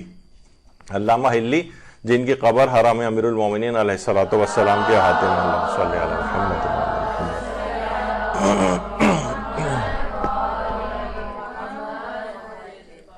تو یہ نابالغیت کے زمانے میں مجتہد ہو گئے تھے. اسی طرح ان کے اپنے بیٹے فخر المحققین جو کہ محمد ابن حسن ہلی کے نام سے ہیں, کہا جاتا ہے کہ ان کی قبر مبارک بھی مشخص نہیں ہے البتہ, لیکن ہے نجف میں, اور کچھ کہتے ہیں کہ ان کی قبر کا کوئی پتہ نہیں. فخر المحققین یہ نابالغیت کے زمانے میں مجتہد ہو گئے تھے, یہاں تک کہ بہت چھوٹی عمر میں 11-12 سال کی عمر میں یا 9-10 سال کی عمر میں ممبر پہ بیٹھ کے اور درس دیا کرتے تھے. لیکن بچپنا بھی ساتھ ساتھ تھا. تاریخ کے اندر ملتا ہے کہ ایک دفعہ درس اس طرح سے دے رہے تھے اور بڑا ہائی فائی لیول کا جو درس جا رہا تھا ان کا, اور اسی وقت مسجد کے صحن میں چڑیاں وغیرہ آ گئیں, تو یہ درس کو چھوڑ کر اور چڑیوں کے پیچھے جو ہے وہ چلے گئے. تو بہرحال ایک بچپنا بھی تھا لیکن علمیت بھی اس اعتبار سے تھی. تو یہ بالکل عین ممکن اور پاسبل ہے اس طرح سے. اب ایک مسئلہ آتا ہے خواتین کے اعتبار سے کہ کیا ممیز بچے سے بھی حجاب ضروری ہے؟ بالغ شخص سے تو حجاب کیا جاتا ہے, اس ممیز کو ہم کیا کاؤنٹ کریں؟ تو اس سلسلے میں ہم نے ایک سوال بھی ایک دفعہ بنایا تھا کہ وہ کون سا نابالغ بچہ ہے جس سے عورت مکمل حجاب کرنے کا حکم, عورت کو مکمل حجاب کرنے کا حکم اکثر مجتہدین نے دیا ہے. ان میں آقا سیستانی فرماتے ہیں کہ عورت کو احتیاط لازم یا احتیاط واجب کی بنا پر ضروری ہے کہ وہ ممیز بچوں سے بھی حجاب کرے. ضروری ہے, احتیاط واجب ہے کہ ممیز بچے سے بھی حجاب کرنا پڑے گا. آپ دیکھ رہی ہیں اگر کہ بچہ ایسا ہے کہ اس میں اچھائی برائی کی اس لحاظ سے تمیز پیدا ہو گئی ہے, آپ کو بالکل اسی طرح سے اس سے پردہ کرنا ہے اس طرح ایک بالغ نامحرم مرد سے کرتی. آغا سیستانی فرماتے ہیں احتیاط واجب ہے. اسی طریقے سے رہبر معظم بھی فرماتے ہیں کہ جو بچہ ممیز ہو جائے, خوب اور بد کی پہچان اس کے اندر آ جائے, اس کے لیے بھی اس سے بھی عورت کو چاہیے کہ وہ مکمل حجاب کرے. احتیاط واجب ان کی بھی ہے. رہبر معظم بھی فرماتے ہیں کہ احتیاط واجب ہے کہ وہ بچہ کے جو بھی نابالغ ہے لیکن خوب اور بد کی اس میں پہچان آ گئی ہے, لیکن وہ نظر شہوت ڈال سکتا ہے, یعنی اس طرح کی, تو اس پہ لازم ہے کہ اس سے اپنے آپ کو چھپائے. اور پھر فرماتے ہیں کہ جو سن تمیز ہے وہ اختلاف اشخاص, ان کی استعداد, ان کا درک, ان کا ہوش کے اعتبار سے الگ الگ ہو سکتا ہے. ممکن ہے ایک بچہ جو ہے وہ ذرا جلدی اس منزل تک پہنچ جائے اور بہت سے بچے ذرا تھوڑے سے بونگے ٹائپ کے ہوتے ہیں, وہ کافی دن بعد اس منزل کے اوپر پہنچے. اچھا, البتہ یہی مسئلہ آیت اللہ وحید خراسانی کا بھی ہے, انہوں نے بھی احتیاط واجب لگائی ہے اس مسئلے میں. البتہ مرحوم آیت اللہ سعید الحکیم جن کا بھی تھوڑے عرصے پہلے انتقال ہوا, وہ نابالغ ممیز سے حجاب کے سلسلے میں قائل نہیں تھے. یعنی وہ کہتے تھے بہتر تو ٹھیک ہے کہ اس سے بھی اپنے آپ کو چھپائے, اپنے جسم کو, لیکن واجب نہیں ہے. اسی طریقے سے آیت اللہ اسحاق فیاض بھی یہی نظریہ ہے کہ واجب نہیں ہے. اور آیت اللہ شبیری زنجانی بھی فرماتے ہیں کہ نامحرم سے حجاب, جو نامحرم نابالغ ممیز ہے, اس سے بھی حجاب کرنا ضروری نہیں ہے. تو یہاں پر وہ خواتین کے جو کہ رہبر کی تقلید میں ہیں یا آیت اللہ سیستانی کی تقلید میں ہیں, فل عالم میں یعنی دوسرے بڑے عالم کی طرف, دوسرے بڑے مجتہد کی طرف رجوع کیا جاتا ہے احتیاط واجب میں, تو وہ آیت اللہ شبیری زنجانی کی طرف بھی رجوع کر سکتی ہیں. اور اس سلسلے میں ایک سہولت ان کو مل جائے گی رجوع کرنے کے بعد کہ پھر ممیز سے ان کا حجاب واجب نہیں رہے گا. البتہ پھر بھی علماء یہی فرماتے ہیں کہ بہتر اسی میں ہے. آیت اللہ خوئی بھی یہی فرماتے تھے کہ حجاب واجب تو نہیں اس سے, لیکن بہتر یہ ہے کہ عورت اس سے بھی اپنے آپ کو چھپائے. بہتر ہے, البتہ واجب والا مسئلہ جو ہے وہ رہے گا اس میں, یعنی واجب والا مسئلہ ختم ہو جائے گا کم سے کم رجوع کرنے کے بعد. تو اب بھی رجوع کر لیں تو پچھلے بھی چیزیں معاف ہو جائیں گی. اور یہی بات آیت اللہ خمینی بھی فرماتے تھے, یہی بات آیت اللہ امام خمینی بھی فرماتے تھے کہ واجب تو نہیں ہے ممیز سے حجاب کرنا, البتہ یہ کہ اگر عورت کو کسی بھی وقت جو ہے وہ اس بات کا امکان پیدا ہو جائے کہ بچہ جو ممیز اب ہو گیا اور یہ شہوانی نگاہ اس پر ڈال رہا ہے, یا تو وہ اس کے اوپر واجب ہو جائے گا کہ وہ اس سے اپنے آپ کو, اسی وقت واجب ہو جائے گا کہ اپنے آپ کو اس سے حجاب کرے. تو بہرحال یہ کہ یہ آپ نے دیکھا کہ مراجع کے سلسلے میں کچھ نے احتیاط واجب لگائی ہے, اور اس میں جو زندہ مجتہدین میں آیت اللہ شبیری زنجانی یا آیت اللہ اسحاق فیاض, انہوں نے اجازت دی ہے اس سلسلے میں, تو ان کی طرف رجوع ہو کے اس مسئلے کا حل نکل آتا ہے. اچھا, البتہ زیادہ تر اس میں ایک اور چیز میں بھی آپ کو ایک ایج مل سکتا ہے کہ اگر شک ہو جائے کہ یہ بچہ ممیز ہوا یا نہیں ہوا, یا ابھی تک غیر ممیز ہے, تو اس کا حکم غیر ممیز بچے والا ہوگا. یعنی سمجھیں گے نہیں ابھی بھی یہ سمجھدار نہیں ہوا اور اس سے حجاب واجب نہیں ہوگا. اگر شک بھی اگر یہ رہے, مثلا آپ کوئی احتیاط واجب میں رجوع نہیں بھی عورت کرنا چاہ رہی زندہ مجتہد کی طرف جو کہ فل عالم ہو اور وہ اجازت دے رہا ہو جیسے شبیری زنجانی, تب اور اس کو شک ہو کہ پتہ نہیں ممیز ہے بھی یا نہیں, تو اس کی تحقیق بھی واجب نہیں ہے. اور اگر اس کو شک رہتا ہے کہ ممیز ہے یا نہیں, تو اس صورت میں وہ یہی سمجھے گی کہ یہ غیر ممیز ہے. تو غیر ممیز بچے کا اس لحاظ سے یہ مسئلہ اس انداز سے حل ہو جاتا ہے. اچھا, ممیز بچہ یہ نفسیاتی مریض بھی اگر ہے یا پاگل بھی ہے, تو کیا تب بھی عورت کے لیے لازم ہے کہ اس سے حجاب کرے؟ تو جواب ہے کہ جی ہاں, احتیاط واجب ہے کہ تب بھی نفسیاتی مریض اگر اس طرح کا بچہ ہے ممیز یا پاگل بھی اگر ہے, تب بھی اس سے عورت کی ذمہ داری ہے کہ اس سے حجاب کرے. وہ یہ نہیں کہہ سکتی بھئی یہ تو پاگل ہے, اس کا تو اپنا دماغی قابو میں نہیں ہے, لیکن نہیں, عمر کے اعتبار سے وہ اس لحاظ سے یعنی ممیز بچے سے بہرحال ہے کہ احتیاط واجب ہے کہ اس سے بھی وہ حجاب کرے. اچھا, کیا عورت ممیز بچے کے جسم پر نگاہ ڈال سکتی ہے؟ تو عورت ممیز بچے کے جسم کے اوپر احتیاط واجب ہے کہ نگاہ نہ ڈالے. ممیز بچے بہت سے ہوتے ہیں گھروں میں اور خاندان میں، اور جو کہ مثلا اس نے قمیص پوری اپنی اتاری ہوئی ہے یا نیکر پہن کے مثلا گھر کے اندر گھوم رہا ہے وہ، تو عورت اگر وہ ممیز ہو گیا ہے اور اس کے لیے نامحرم ہے تو اس کے جسم کے اوپر وہ نگاہ نہیں ڈال سکتی. البتہ جو غیر ممیز بچے ہیں عام طور پہ ہوتے ہیں 2 سال کا 3 سال کا، عام طور پہ خالائیں ہیں، وہ بھی مثلا اس کو جو ہے اس نے ظاہر پیشاب پخانے کی کوئی نجاست ہے، دھلانا ہے اس کو، ماں نہیں ہے تو خالہ نے دھلا دیا. تو بہرحال یہ کہ غیر ممیز بچے کے پرائیویٹ پارٹس پہ ظاہر اس لحاظ سے نگاہ بھی پڑ سکتی ہے، تو پھر وہ کوئی مسئلہ نہیں ہے. لیکن مسئلہ آتا ہے ممیز بچے کا، تو ممیز بچے میں اس کی اجازت نہیں ہے. کیا خواتین نامحرم کے سامنے وضو کر سکتی ہیں؟ یہ ایک مسئلہ آتا ہے.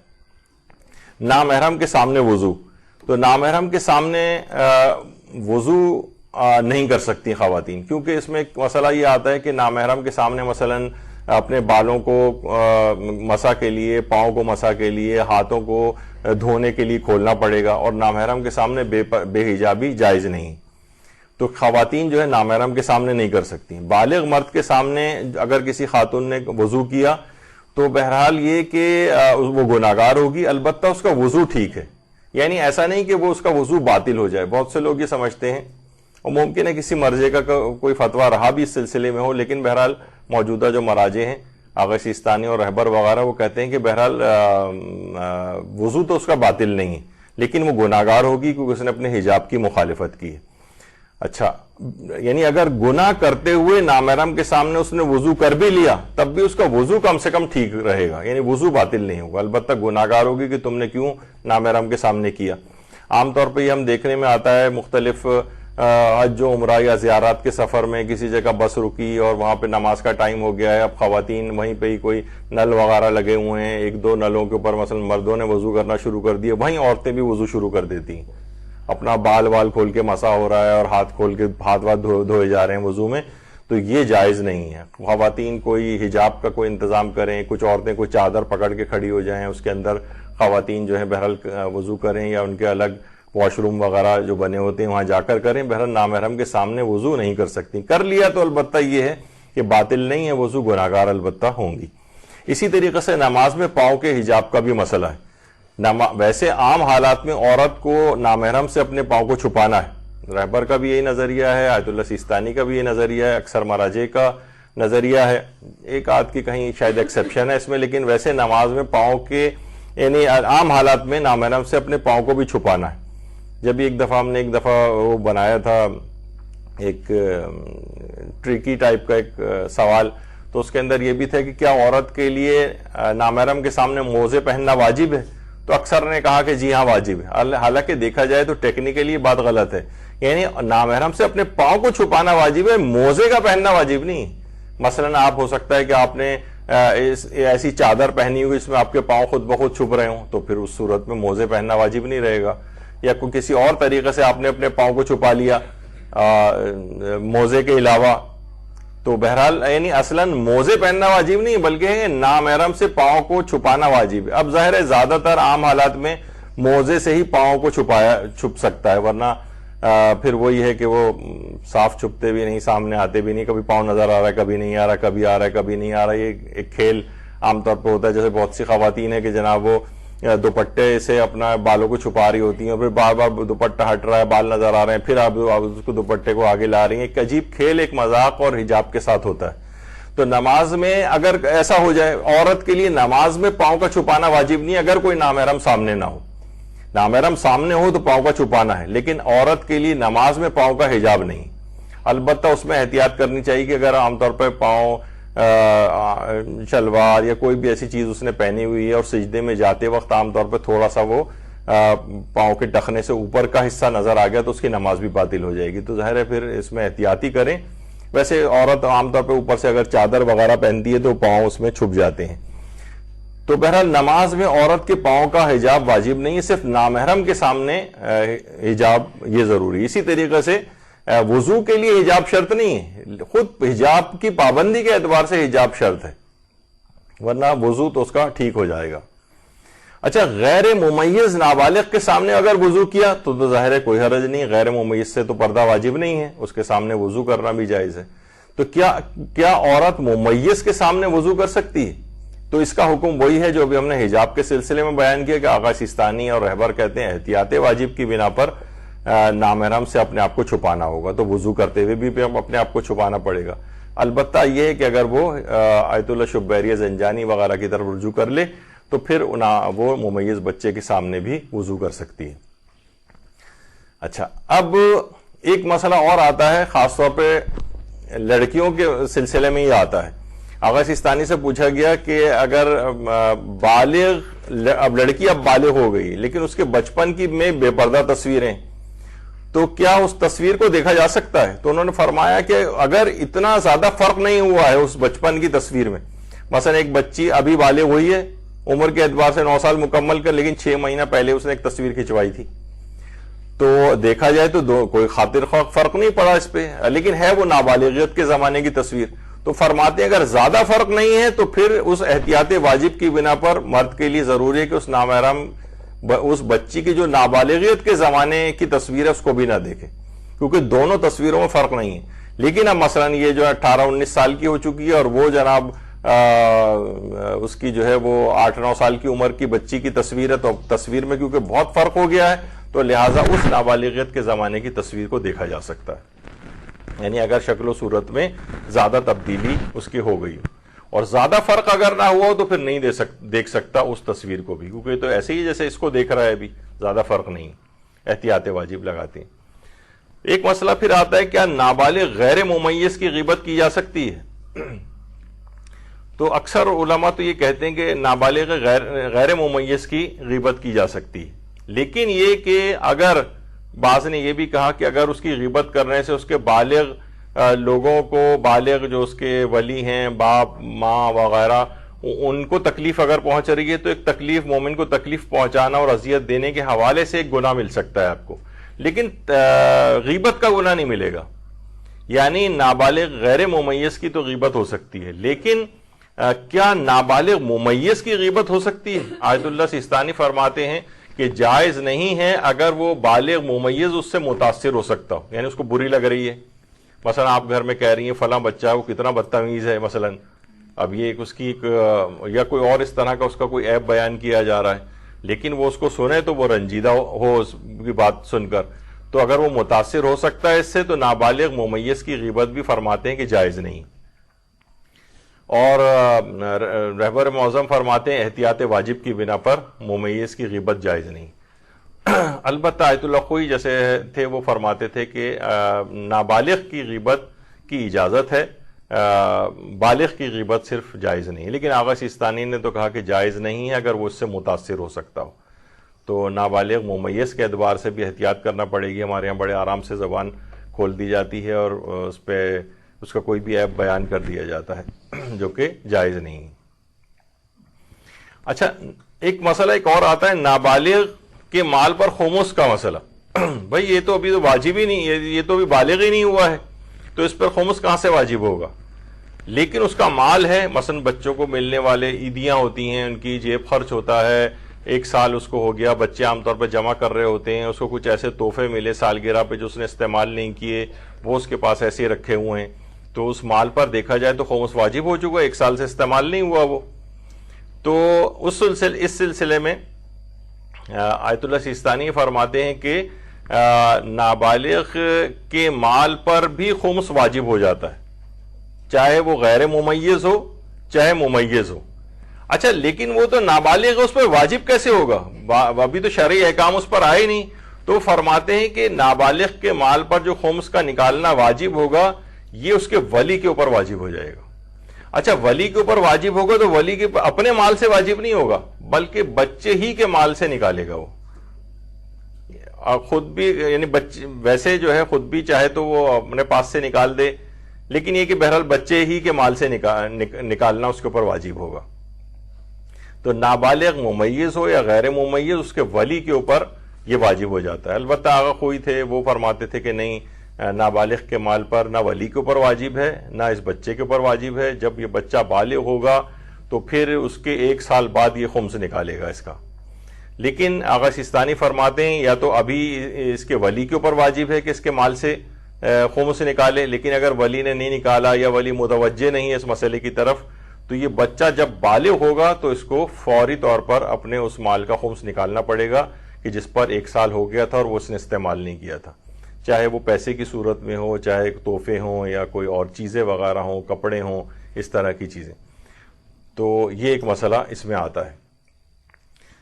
تو نابالغ کے اپنے اوپر تو خمس نکالنا واجب نہیں، کیونکہ یہ تو بھی اس پہ شرعی احکامات ہی نہیں ہیں، تو اس پہ واجب کیوں ہوگا؟ تو اس کے ولی کی ذمہ داری ہے کہ اس کے اوپر یہ چیز واجب ہو جاتی ہے. اسی طریقے سے بچے کی سالگرہ پر آیت اللہ سیستانی نے فرمایا ملنے والے تحفے اگر سال بھر استعمال نہ ہوں تو بچے کے ولی پر واجب ہے کہ اس کو خمس دے. اگر ولی خمس نہیں دیتا ہے تو بالغ ہونے کے بعد واجب ہے کہ وہ بچہ خود ہی جو اب بڑا ہو گیا، بالغ ہو گیا، وہ اس کا خمس دے. تو نابالغ ممیز ہو یا غیر ممیز ہو، اس کے ولی ہی کے اوپر واجب ہوتا ہے کہ وہ اس کا خمس نکالے.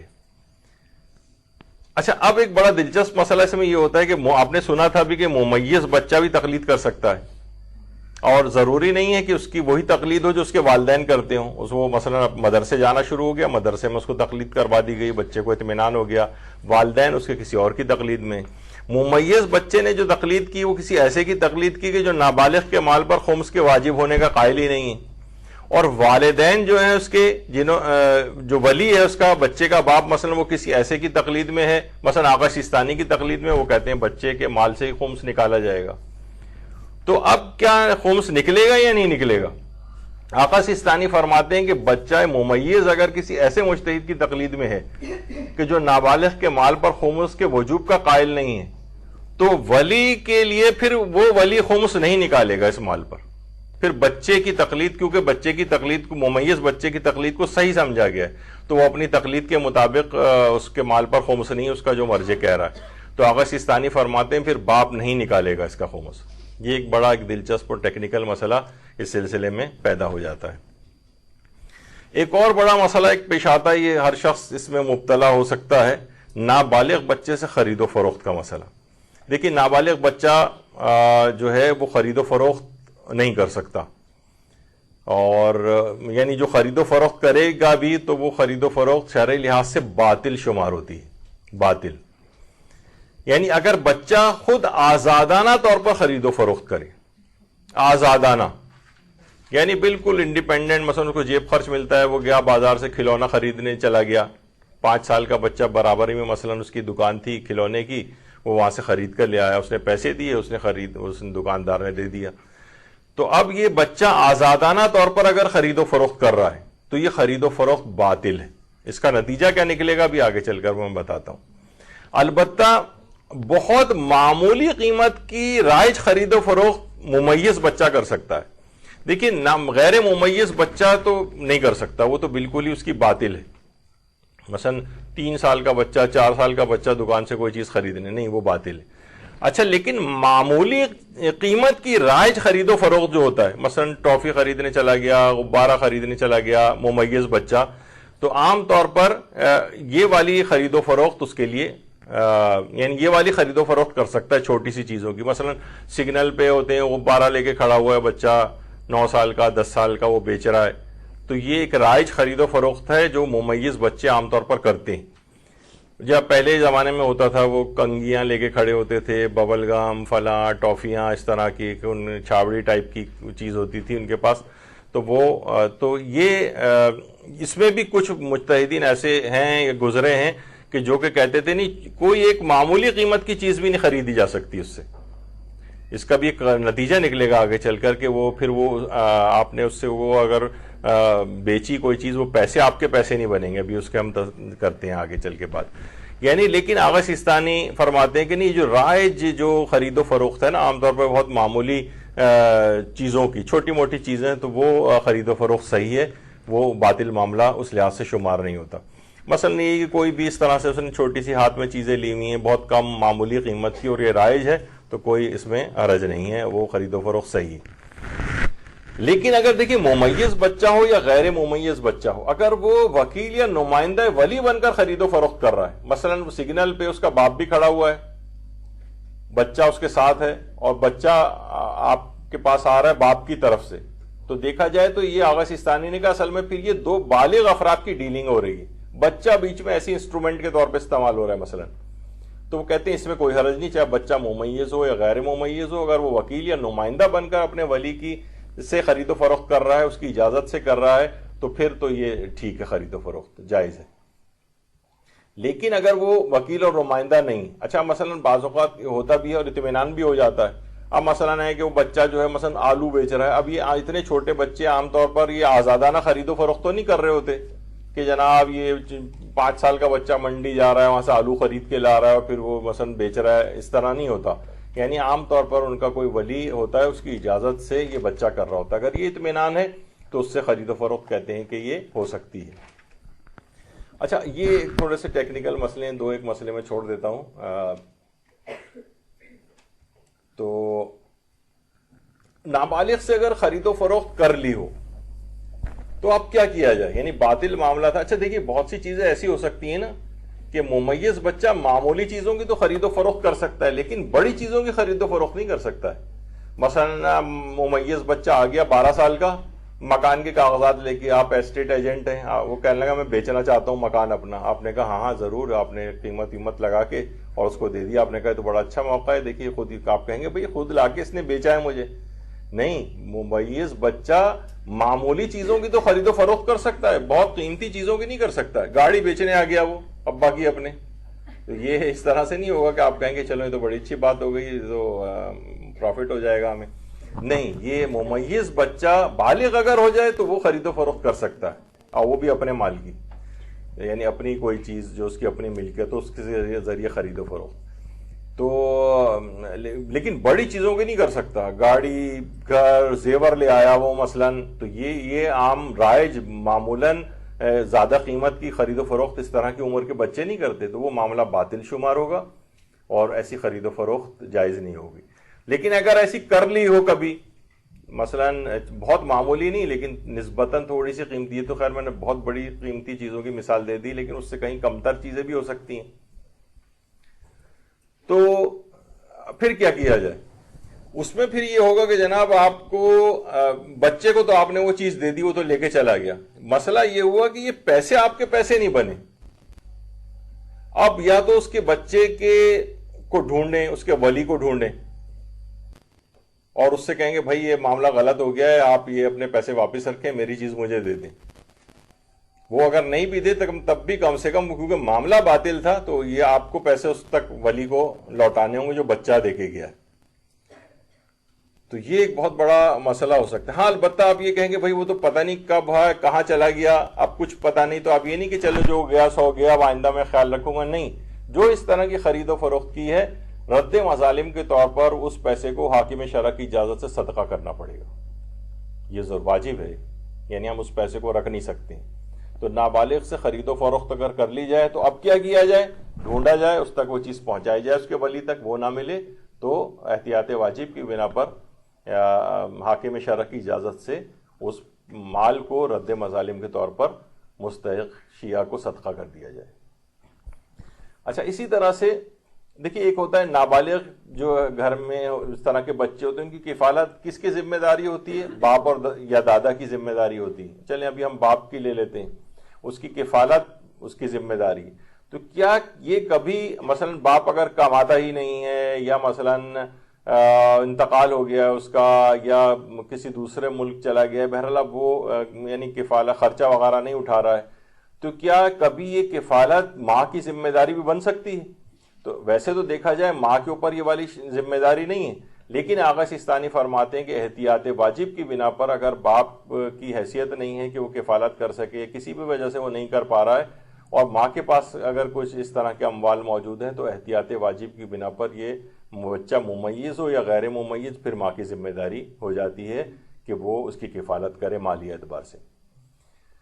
اچھا اب بچے کے جو مال ہے اس میں باپ یا باپ دادا دونوں کا تصرف کرنا، تو مثلا بچے کے والد اور باپ دادا کے لیے بچے کے مال سے خرید و فروخت، اجارے وغیرہ کے لیے تصرف کرنا کیا جائز ہے؟ تو اس میں یہ ہے کہ دونوں، جیسے آپ نے اس سے پہلے لڑکی کے نکاح کے لیے پچھلی دفعہ کے لیکچر میں سنا تھا کہ باپ اور دادا دونوں کے پاس بالکل برابر کی اتھارٹی ہے اس کے نکاح کی، تو اسی طریقے سے بچے کے مال کے تصرف میں بھی باپ اور دادا دونوں کو اتھارٹی ہے۔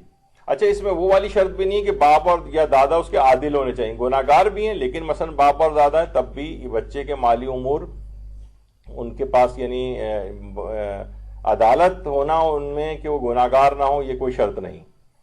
اور یہ بھی ضروری نہیں کوئی مصلحت ہی ضروری ہو، بس یہ کہ بچے کے لیے کوئی فساد والی چیز نہیں ہونا چاہیے۔ مثلا وہ بچے کے اموال کو جو ہے کسی اور کو دے رہے ہو، اپنے بھتیجے کو دے دیا، مثلا اس کو اگر ضرورت پیش آ رہی ہے اپنے بھانجے کو دے دیا بچے کا مال، دیکھا جائے تو بچے کے لیے بچے کا لاس ہو رہا ہے۔ یعنی اس طرح کی چیز کہ جو بچے کی مصلحت یا کسی اور اس میں استعمال ہو، یعنی بچے کے لیے تو اس میں فساد واقع ہو رہا ہے نا، اس کے آپ سارا مال اٹھا کے کسی اور کو دے رہے ہیں اس کا، تو اس طرح کی چیز نہ ہو۔ لیکن یہ کہ کسی مصلحت میں، چاہے بچے کی اتنی مصلحت اس میں، یعنی یہ ضروری نہیں کہ اس کو اس میں اتنی مصلحت ہو ہی اس کو تصرف کرنے میں بچے کے مال پر، لیکن پھر بھی یعنی باپ اور دادا کو بچے کے اموال پر اس طرح کا تصرف ہے۔ تو یہ بھی پچھلی دفعہ بھی بات آئی تھی، تو یہ صرف باپ اور دادا کو ہوتا ہے، لیکن چچا، ماموں، نانا، بڑا بھائی وغیرہ ان کو اس طرح کا کوئی تصرف نہیں۔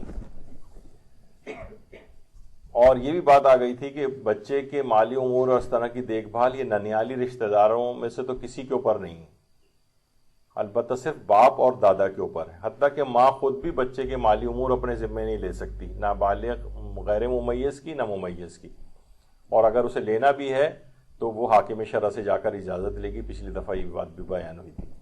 اچھا، اب نابالغ غیر ممیز کی نجاست و طہارت کی گواہی کیا آپ قبول کریں گے؟ مثلا 4 سال کا بچہ کہہ رہا ہے کہ اس کپڑے کے اوپر پیشاب لگ گیا ہے، یا یہ کہ پیشاب لگا ہوا تھا میں نے اس کو پاک کر دیا ہے۔ مثلا 3 سال کا بچہ، 4 سال کا بچہ کہہ رہا ہے، بچے آنے لگتے ہیں، 4 سال کا بچہ بھی مدرسے کے اندر آ کر پڑھنے لگتا ہے تو اس نے سیکھ لی بہت ساری چیزیں، وہ کہہ رہا ہے کہ میں نے اس کو پاک کر دیا ہے۔ تو نابالغ غیر ممیز کی نجاست و طہارت کی گواہی کو قبول نہیں کیا جاتا۔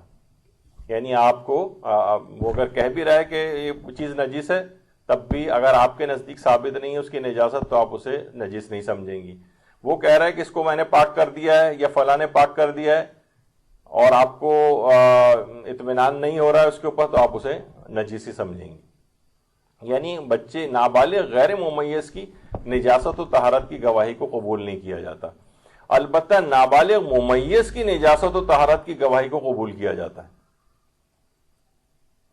اس کی اچھا، اس میں آغا سیستانی فرماتے ہیں کہ اگر کوئی بچہ یہ کہے کہ کوئی چیز نجس ہے یا کسی چیز کو اس نے دھو لیا ہے تو اس کی بات قبول نہیں کی جائے گی، لیکن اگر وہ ممیز یعنی سمجھدار بچہ ہو اور نجس اور پاک کو صحیح طریقے سے جانتا ہو، وہ یہ کہے کہ کسی چیز کو اس نے دھویا ہے، اس صورت میں جب وہ چیز اس کے اختیار میں ہو یا اس کے کہنے سے اس اطمینان حاصل ہو جائے تو اس کی بات قبول کی جائے گی۔ اور فرماتے ہیں اسی طرح سے وہ نجاست کی اگر خبر دے تو بھی اس کی بات قبول کی جاتی۔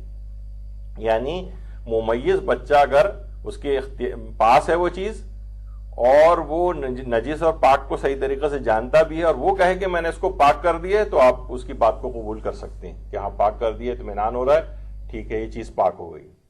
اور اسی طرح وہ کہے کہ یہ چیز نجس ہوتے دیکھی ہے میں نے یا نجس ہو گئی ہے، اور تو اس کی بھی بات کو بھی قبول کیا جاتا ہے، لیکن ناسمجھ بچے کی گواہی اس سلسلے میں قبول نہیں کی جاتی۔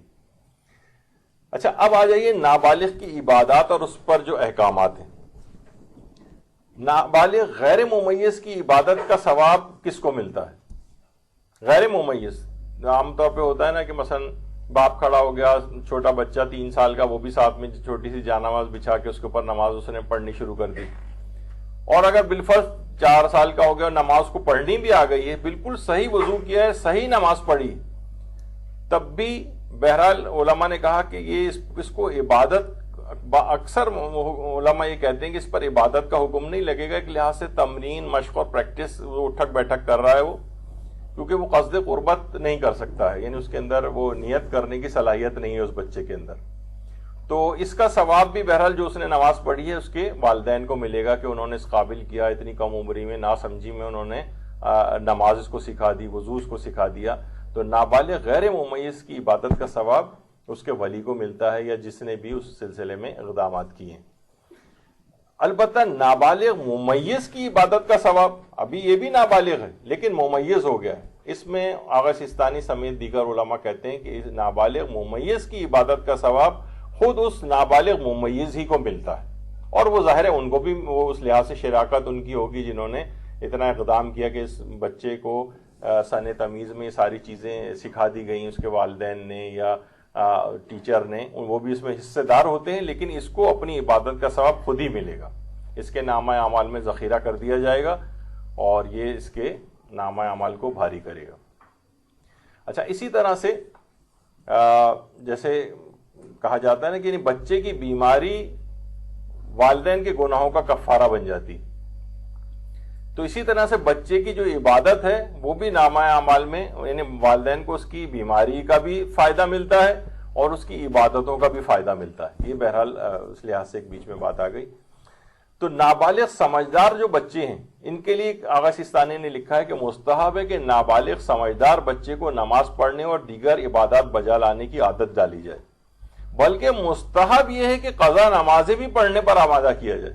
آپ کہیں گی بھائی قضا نماز ہے تو اس پہ تو کوئی نماز ابھی واجب ہی نہیں، تو قضا کیسے ہوگی؟ یعنی وہ نمازیں ممیز بچہ ابھی آگے چل کر آئے گا کہ اس کی نمازیں صحیح شمار ہوتی ہیں، تو اگر ظاہر ہے یہ تو نہیں کہ وہ جس دن وہ بالغ ہوا ہے بٹن دب کے بس وہ اس دن سے نماز ایسی پابندی سے شروع کر دے گا، اس کو پہلے ہی سے نمازوں کا عادی بنایا جاتا ہے، کئی سال پہلے سے مستقل اس کو نماز فجر کے لیے بھی اٹھایا جائے، ورنہ ایسا نہیں ہوگا کہ بلوغ کے فوراً بعد یہ اتنا قابل ہو جائے گا اور اتنا دیندار ہو جائے گا کہ بس یہ اس دن سے ہی فجر کی نماز شروع کر دے گا جس دن سے بالغ ہوا ہے۔ جیسے کوئی نابالغ بچی ہے، اس کو ابھی سے 7 سال سے 8 سال کی عمر سے یا اس سے اور پہلے سے اس کو حجاب کی عادت ڈالی جائے تاکہ جب یہ 9 قمری سال مکمل کرے تو اس کو عادت پڑ چکی ہو، ورنہ کیا ہوگا اگر آپ نے انتظار کیا اس وقت تک کہ بھائی ابھی تو نابالغ ہے، چلتا رہے گا یہاں تک کہ 9 کے بالکل قریب پہنچی، تو اس سے بہت ساری گناہ اور وہ غلطیاں ہوں گی، اور جب تک ہو سکتا ہے اس کا کوئی مائنڈ میک اپ کر لے وہ اور حجاب کی طرف اتنی آمادہ نہ ہو۔ تو بہرحال یہ کہ اس کو اگر اس کی نمازیں کچھ چھٹ بھی جاتی ہیں تو یہ نہیں کہ بھئی تو نابالغ اس پہ تو ویسے ہی واجب نہیں، جو نماز ہو گئی چھٹ گئی فجر کی رہ گئی چلو اب آگے بلوغ کے بعد پڑھ لے گا، نہیں، اس کو اس کی جو قضا ہو گئی ہے فجر کی وہ بھی اس پہ آمادہ کیا جائے اس کو کہ نہیں تم یہ اپنی قضا بھی پہلے پڑھو، یعنی تاکہ اس کو عادی اس بات کا ہو جائے۔ واجب تو البتہ نہیں ہے لیکن مستحب یہ کہ قضا نمازیں پڑھنے پر بھی اس کو آمادہ کیا جائے۔ اور یہی وجہ ہے کہ ہم دیکھتے ہیں کہ مفاتیح الجنان میں بھی ہے کہ پیغمبر اکرم صلی اللہ علیہ وآلہ وسلم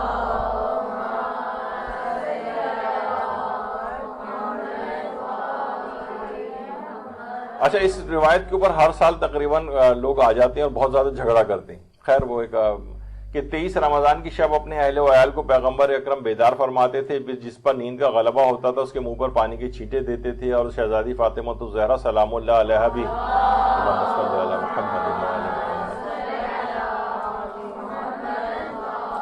اس رات اپنے گھر کے کسی فرد کو سونے نہیں دیتی تھیں۔ نیند کا علاج یوں کرتی کہ دن کو کھانا کم دیتی اور فرماتی کہ دن کو سو جاؤ تاکہ رات کو بیدار رہ سکو۔ آپ فرماتی ہیں کہ بدقسمت ہے وہ شخص جو آج کی رات کی خیر و نیکی سے محروم رہ جائے۔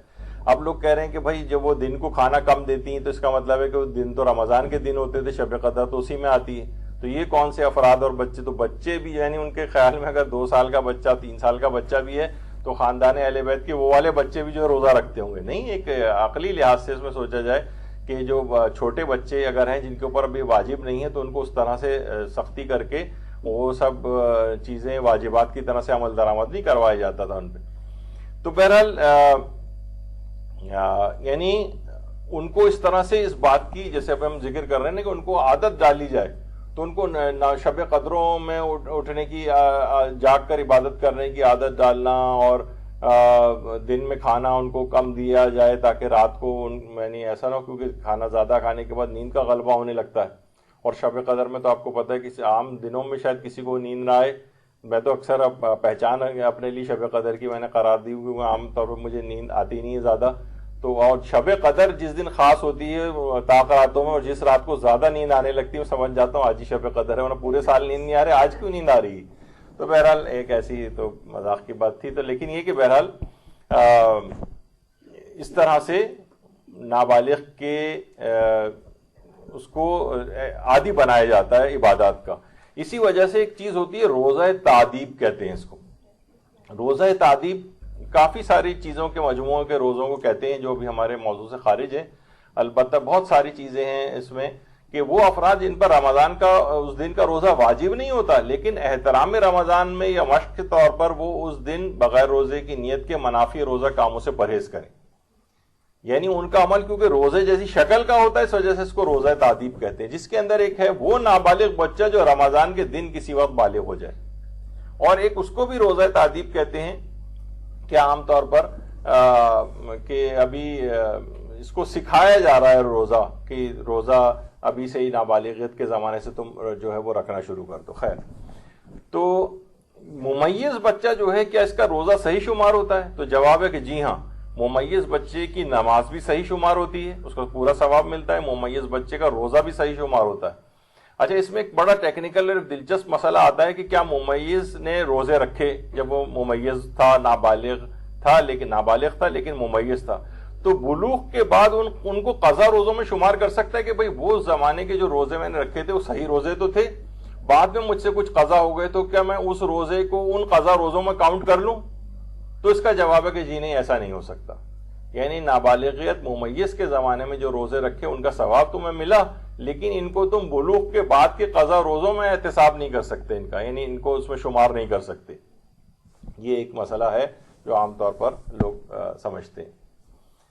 اچھا, کیا غیر ممیز بچوں کو مسجد میں لایا جا سکتا ہے؟ غیر ممیز بچے عام طور پر آغا سیستانی نے بھی لکھا ہے کہ اگر وہ بچہ نمازیوں کے لیے مزاحمت کا باعث نہ ہو, مثلا مسجد میں قلع بازیاں کھا رہا ہے, اور یا وہ میں نے ایک دفعہ مثال دی تھی, وہ بچہ آیا اور ٹوپی میں تمام لوگوں کی سجدگاہیں اٹھا کر لے گئے جتنے بھی نماز جماعت میں کھڑے ہوئے تھے لوگ. اب وہ اس طرح کی مزاحمت ایجاد کر رہے, لوگ پریشان ہو گئے بھائی کیا کریں. اب اکثر لوگوں کو اس کا حکم بھی نہیں پتا ہوتا کہ اگر دوران نماز سے سجدہ غائب ہو جائے تو میری کیا ذمہ داری ہے. عموماً کارپیٹ بچھے ہوتے ہیں, اس کے اوپر ویسے سجدہ صحیح نہیں ہوتا. خیر, اس کے حل ہیں لیکن پتہ ہونے چاہیے, لیکن وہ بھی ہم نے اس کو نہیں ذکر کر رہے. تو یا یہ کہ مسجد کو نجس کرنے کا احتمال نہ ہو, یہ دو شرطیں اگر پوری ہو رہی ہیں تو آقا سیستانی فرماتے ہیں کہ اگر یہ نمازیوں کے لیے مزاحمت ایجاد نہیں کر رہا ہے یہ بچہ, اور یا یہی کہ جیسے وہ آ رہا ہے لوگوں کی پیٹھ کے اوپر بیٹھ رہا ہے, آگے سب لوگ جو ہے نا چلیں اپنے باپ کی حد تک تو ایک حد تک ہے, لیکن اور لوگوں کے ساتھ بھی اس نے شروع کر دیا, زیادہ شرارتی بچہ ہے مثلا, مزاحمت ایجاد نہ کرے. یعنی اگر ایسی بات ہے تو پھر مکروہ ہو جاتا ہے ایسے بچے کو, اتنے ناسمجھ بچوں کو غیر ممیز کو لانا کہ وہ مزاحمت بھی ایجاد کر رہے ہیں نمازیوں کے لیے, یا نجس ہو کرنے کا احتمال ہو کہ مسجد نجس نہ کر دیں. اگر یہ شرطیں دونوں پوری ہو رہی ہیں تو آقا سیستانی فرماتے ہیں کہ اولا یہ ہے کہ پھر بچوں کو مسجد لایا جائے, یعنی بہتر سمجھا گیا ہے. تو اس لحاظ سے اچھا, اسی طرح سے ممیز بچوں کو مسجد میں لایا جا سکتا ہے. یقیناً ممیز بچے عام طور پر نہ تو اس طرح کی مزاحمت کو ایجاد کرتے ہیں, سمجھدار بچے انہیں پتہ ہے کہ مسجد کا خاص طریقہ ہوتا ہے تو وہ آرام سے نماز پڑھتے ہیں. اب تک دیکھا نہیں گیا کہ ممیز بچے کوئی مزاحمت ایجاد کریں یا مسجد کو نجس کریں. تو بہرحال ممیز بچوں کو لانے, بلکہ اولا اور بہتر یہ ہے کہ ان کی رغبت مسجد سے انہیں مسجد لایا جائے. تو عام طور پر جو اس طرح کے نابالغ لیکن ممیز بچے ہوتے ہیں ان کو لانا چاہیے اس میں. اچھا, اگر غیر ممیز بچہ صحیح اذان دے دے تو کیا کافی ہے؟ غیر ممیز بچے کی اصل میں اذان ٹھیک ہے, اس نے اذان دے دی, والدین کو اس کا ویسے ثواب مل جائے گا, لیکن غیر ممیز بچہ اگر مثلا نماز جماعت میں لے گئے اور وہ اذان دے رہا ہے تو وہ اذان کافی نہیں سمجھی جائے گی. ممیز بچے کی اذان نماز جماعت کے لیے کافی. یعنی کوئی بچہ ہے 13-14 سال کا, اس نے کہا کہ آج میں اذان دوں گا, تو وہ اگر اذان دے دے تو اس کی اذان صحیح شمار کی جائے گی. یعنی ٹھیک ہے کہ یہ اس بچے نے اگر اذان دے دی ہے تو اس کی اذان کافی, وہ سب کے لیے کافی ہو جائے گی. ممیز بچہ, نابالغ غیر ممیز بچے کی کافی نہیں, لیکن ممیز بچے کی اذان نماز جماعت کے لیے کافی. اچھا, پھر ایک سوال یہ ہوتا ہے کہ کیا ممیز بچہ نماز جماعت کی اقامت کہہ سکتا ہے؟ کیا وہ کافی ہے؟ تو آقا سیستانی فرماتے ہیں نہیں, غیر ممیز بچے کی اقامت کافی نہیں, اذان کافی ہے, اقامت کافی نہیں. یعنی وہ کسی بالغ ہی کو دینی پڑے گی تب یہ ثواب ملے گا اقامت کا. لیکن نابالغ اگر اذان دے دے تو اذان کافی ہے، لیکن اقامت کافی نہیں، حد تک چاہے وہ ممیز بچہ ہی کیوں نہ ہو۔ تو یہ ایک دماغ میں رہنا چاہیے۔ اور ہمارے فقہ حنفی وغیرہ میں کہ نابالغ ممیز بھی اگر ہے تب بھی اس کی اذان وہ مکروہ شمار کی گئی ہے، یعنی اس کو پسندیدہ ان کی فقہ میں۔ اس وجہ سے کبھی کہیں ان کی بھی باتیں آ جاتی ہیں، کیونکہ ہم لوگ ایک ہی کمیونٹی میں ساتھ رہتے ہیں دونوں، تو ایک دوسرے کی باتیں چیزوں کو پتہ ہونا چاہیے۔ اچھا، نابالغ ممیز بچہ اذان دے اور دوسرے اس کو سنیں یا دہرائیں تو کافی ثواب ملے گا ان کو، جیسے ہوتا ہے نا کہ بالغ شخص کوئی اذان دے رہا ہے تو دوسرے اس کو سنیں، اس کا بھی ثواب ہے، اس کو دہرا رہے ہیں، اس کا بھی ان کو ثواب مل رہا ہے۔ تو جی ہاں، نابالغ ممیز کا بھی یہی والا مسئلہ ہے، وہ ایسے ہی سمجھا جائے گا جیسے کوئی بالغ شخص اذان دے رہا ہے، اس کو سننا اور اس کو دہرانا یہ ثواب رکھتا ہے۔ اچھا، یہ تو اللہ کا۔ کیا غیر ممیز بچے سے نماز جماعت میں اتصال قائم رہ سکتا ہے؟ یہ ایک بڑا دلچسپ مسئلہ ہوتا ہے۔ مثلا بہت ہی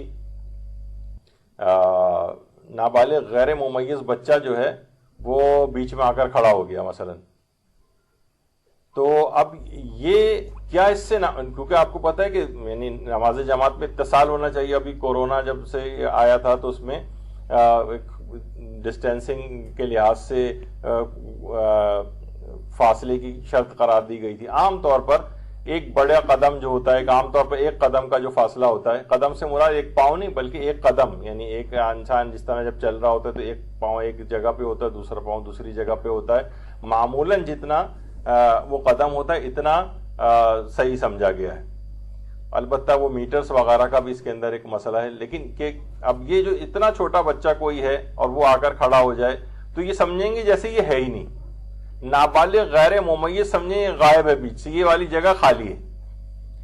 اچھا، ایک بچہ اگر اتنا چھوٹا ہوتا ہے تو اتنا زیادہ فرق نہیں ہوتا، یعنی ایک بڑے قدم سے زیادہ کا فاصلہ نہیں ہوتا دونوں نمازیوں کے درمیان، تو اس اتصال قائم ہو جاتا ہے۔ لیکن اگر یہ بہت سارے بچے اس طرح سے نابالغ غیر ممیز آ کے کھڑے ہو جائیں، مثلا 2-3 کھڑے ہو گئے، تو اتنا فاصلہ ہو جائے گا یہ، اور یہ سمجھا جائے گا کہ تو ان کو سمجھا ہی نہیں جائے گا کہ یہ نماز پڑھ رہے ہیں، چاہے وہ صحیح طریقے سے نماز ہی کیوں نہ پڑھ رہے ہوں۔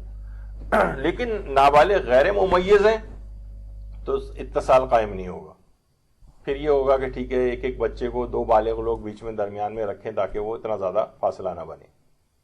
لیکن ممیز بچہ اگر نماز جماعت میں اگر آ جائے تو ممیز بچہ نماز جماعت میں کھڑا ہوا شخص بالکل بالغ شخص کی طرح سے اس سے نماز جماعت کا اتصال قائم رہتا ہے، حتیٰ کہ اگر پہلی صف میں بھی لوگ عام طور پر بہت مساجد کے اندر شور مچاتے ہیں ممیز بچوں کو دیکھ کے، اسے نکالو، اسے پچھلی صف میں بھیجو، اتصال نہیں ہوگا۔ ممیز بچے 5, 10, 8, 10 بھی ایک ساتھ کھڑے ہو جائیں پہلی صف میں، لیکن کیونکہ ممیز ایسا ہی ہے جیسے بالغ شخص، تو اس کو پیچھے پیچھے بھیجنے کی ضرورت نہیں ہے، اور ممیز بچے کو سے نماز جماعت کا اتصال باقی قائم رہتا ہے۔ تو ممیز اور غیر ممیز کا فرق جو ہے وہ عام طور پہ دیکھنا ہوگا۔ اچھا، کیا ممیز بچہ جو نابالغ ہو نماز جماعت کی امامت کر سکتا ہے؟ تو ہماری فقہ میں ممیز بچہ جماعت کا پیش امام نہیں ہو سکتا، چاہے اس کی قرات بالکل صحیح ہو، وضو نماز کے مسائل سے آگاہ ہو، وہ حتیٰ کہ علماء فرماتے ہیں کہ وہ بچوں کی نماز جماعت کا بھی امام نہیں ہو سکتا۔ سارے بچے ہی پیچھے کھڑے ہوئے ہیں، ایک تو یہ کہ بڑے کھڑے ہوئے ہیں، بڑے نماز پڑھ رہے ہیں، ان کی بھی نہیں، اور بچوں کی بھی امامت اس لحاظ سے وہ نہیں کر سکتا۔ البتہ مشق اور پریکٹس کے طور پر بس ویسے ہی کھڑا ہو کے اور وہ اس کو ان کو عادی بنا رہے ہیں اور وہ اس طور پر ہے، لیکن وہ اصلاً وہ امامت نہیں کر سکتا ہے، چاہے وہ ممیز ہی کیوں نہ ہو۔ اب آ جائیے، نابالغ کے سلام کا جواب دینا کیا واجب ہے؟ اس میں غیر ممیز اگر سلام کر رہا ہے، 3 سال کا بچہ، اس نے آ کے آپ کو سلام کیا، اس کا جواب دینا واجب نہیں ہے۔ لیکن ممیز بچہ اگر سلام کر رہا ہے تو اس کے سلام کا جواب دینا واجب ہے۔ ممیز بچہ اگر سلام کرے اس کے سلام کا جواب دینا واجب ہے۔ اچھا، ممیز بچہ اگر نمازی کو سلام کرے تو کیا نمازی کو جواب سلام دینا ہوگا؟ تو ممیز بچہ اگر نماز پڑھنے والے شخص کو آ کر سلام کرتا ہے تو اس کا حکم وہی ہے جیسے کوئی بالغ شخص آ کر سلام کرے، یعنی اس نماز ہی کے درمیان اس کو جواب سلام دینا واجب ہے۔ یعنی نماز آپ پڑھ رہی ہیں، اس نے آ کر سلام کیا، آپ نماز کو روک دیں اور جس الفاظ میں اس نے سلام کیا اسی الفاظ میں اس کو جواب دیں. اس نے کہا سلام علیکم، اصل سلام جو ہے قرآنی جو سلام ہے وہ سلام علیکم ہے قرآن میں جو آیا ہے. السلام علیکم بھی صحیح ہے لیکن قرآن میں جو سب سے آیا ہے سلام جسے بہترین سلام کہا گیا ہے وہ سلام علیکم. تو اگر بچہ اگر سلام کر رہا ہے تو اس کو ہم یہ نہیں کہہ سکتے وعلیکم السلام. اس نے کہا السلام علیکم، ہم نے کہا وعلیکم السلام. وعلیکم السلام نہیں، جو بچے نے السلام علیکم کہا ہے تو آپ بھی السلام علیکم ہی کہیں جواب میں. اس نے کہا آپ کو سلام علیکم تو آپ بھی جواب میں سلام علیکم ہی کہیں. وعلیکم السلام کہنا یہ صحیح نہیں. تو بہرحال بچہ اگر نمازی کو آ کر سلام کرے، ممیز بچہ، تو نماز میں بھی سلام کا جواب دینا اس کو بالغ شخصی کی طرح سے واجب رہے گا. اچھا، اگر بعض اوقات یہ ہوتا ہے ایک گروپ پورا بیٹھا ہوا ہے اور کسی نے آ کر پورے گروپ کو سلام کیا السلام علیکم، تو اس میں سے اور کسی نے جواب نہیں دیا، صرف ممیز بچے نے جواب دے دیا، تو کیا یہ کافی ہو جائے گا؟ سب پہ سے ذمہ داری اتر جائے گی؟ اس کا علماء نے کہا کہ جی ہاں، سب پہ سے ذمہ داری اتر جائے گی. ممیز نے اگر سلام کا جواب دے دیا، اگرچہ وہ نابالغ ہے، نابالغ غیر ممیز نے دیا تو وہ کافی نہیں ہے. یہ سب گناہگار ہو جائیں گے کہ انہوں نے پورے گروپ کو سلام کیا ہے، گروہ بیٹھا ہوا تھا، لوگ سارے بیٹھے ہوئے تھے، آنے والے نے سب کو آ کر سلام کیا تو سب میں سے کوئی ایک بھی جواب دے دے تو سب پہ سے ساقط ہو جاتا ہے. تو نابالغ غیر ممیز نے جواب دیا کافی نہیں، نابالغ ممیز نے جواب دیا تو اس کو کافی سمجھا جائے گا اور سب کا ذمہ ادا ہو جائے گا. اچھا، پاگل ممیز بچہ سلام کرے، یعنی عمر کے اعتبار سے وہ اس سن میں ہے کہ مثلا 15 سال پورے ابھی اس کے نہیں ہوئے ہیں اور نفسیاتی مریض ہے یا نیم پاگل ٹائپ کا اس طرح کا ہے، تو علماء فرماتے ہیں اس کا جواب دینا بھی واجب ہے، اس کو بھی جواب دیا جائے. اچھا، اب ایک سوال آتا ہے کہ کیا غیر ممیز مرحوم کی قضا نمازیں پڑھ سکتا ہے؟ مرحوم کی قضا نمازیں مثلا غیر ممیز ہے لیکن مثلا 4 سال کا 5 سال کا نماز پڑھنی آ گئی تو اس کی نماز صحیح نہیں، یعنی اس کی نماز نہیں مانی جائے گی، یہ قضا نمازیں نہیں پڑھ سکتا کسی کی. ہاں البتہ ممیز بچہ اس کو اگر صحیح سے نماز آتی ہے اور شرائط کے مطابق تو پھر یہ کسی مرحوم کی قضا نمازیں اپنے والد کی، دادا کی، بہت سے اس طرح کے کیسز بھی آتے ہیں، وہ کہتا ہے میں پڑھوں گا، جتنے بھی پڑھتے چلیں وہ ہے تو اس کی اگر وہ صحیح طور پر نمازوں کو پڑھ سکتا ہے تو اس کی نمازیں کافی ہیں، یعنی اس کو صحیح سمجھ لیا جائے گا. لیکن مرحوم کے روزوں کے لیے اجیر بننا، اس نے کہا بھائی یہ تو ہے لیکن یہ کہ ہمیں اجرت لے کے روزے رکھنا شروع کر دے، تو نابالغ ممیز اجیر نہیں بن سکتا. یعنی یہ پیسے لے کے کسی کے روزے رکھنا، نماز اجارہ لینا، روزے اجارہ لینا، یہ نہیں کر سکتا. یہ خود سے ویسے ہی اگر پڑھنا چاہے کسی مرحوم کی تو اگر صحیح طور پہ پڑھ سکتا ہے تو صحیح ہے، اجارہ ٹھیک نہیں ہے، اس کا یہ معاملات میں آتا ہے تو اس کا مسئلہ. تو یعنی ممیز بچہ نہ نماز کے اجارہ لے سکتا ہے نہ روزے کو اجارے کے اوپر لے سکتا ہے. ہاں اگر رکھ سکتا ہے، اگر اسے آتا ہے اس کو شرائط کے مطابق اگر رکھ سکتا ہے. کیا ممیز بچہ جسے نماز جنازہ پڑھنی آتی ہو وہ اگر پڑھ دے تو کافی؟ تو جواب ہے کہ جی ہاں کافی. ممیز بچے اگر نماز جنازہ پڑھ دے تو کافی ہے، سمجھ لیا جائے گا کہ سب پہ سے ذمہ ادا ہو گیا. ممیز بچے نے نماز جنازہ پڑھ دیا اکیلے نے. البتہ وہ ضرور ہے، ابھی آگے چل کر اس کا بھی آئے گا، کہ ممیز بچہ امام جماعت البتہ نہیں ہو سکتا نماز جنازہ کا. وہ آپ نے اس سے پہلے سن لیا کہ ہم نے نماز جماعت کے سلسلے میں بیان کیا کہ حتیٰ کہ بچوں کی نماز کی بھی امامت نہیں کر سکتا. تو ممیز بچہ جو ہے نماز جنازہ خود سے اکیلے طور پر پڑھ سکتا ہے. اچھا، کیا نابالغ ممیز بچہ اپنا نکاح خود پڑھ سکتا ہے؟ تو اس میں بھی علماء نے کہا کہ یہ کافی نہیں ہے اور وہ اپنا نکاح ممیز بچہ نہیں پڑھ سکتا. اچھا، کیا ممیز بچہ غسل میت دے سکتا ہے؟ کسی نے یہاں ٹریننگ لے لی ہے مدرسے وغیرہ سے اور وہ کہہ رہا ہے کہ مثلا دادا کا انتقال ہوا، میں اپنے دادا کو خود غسل دوں گا اور صحیح سے غسل دینا آتا بھی ہے.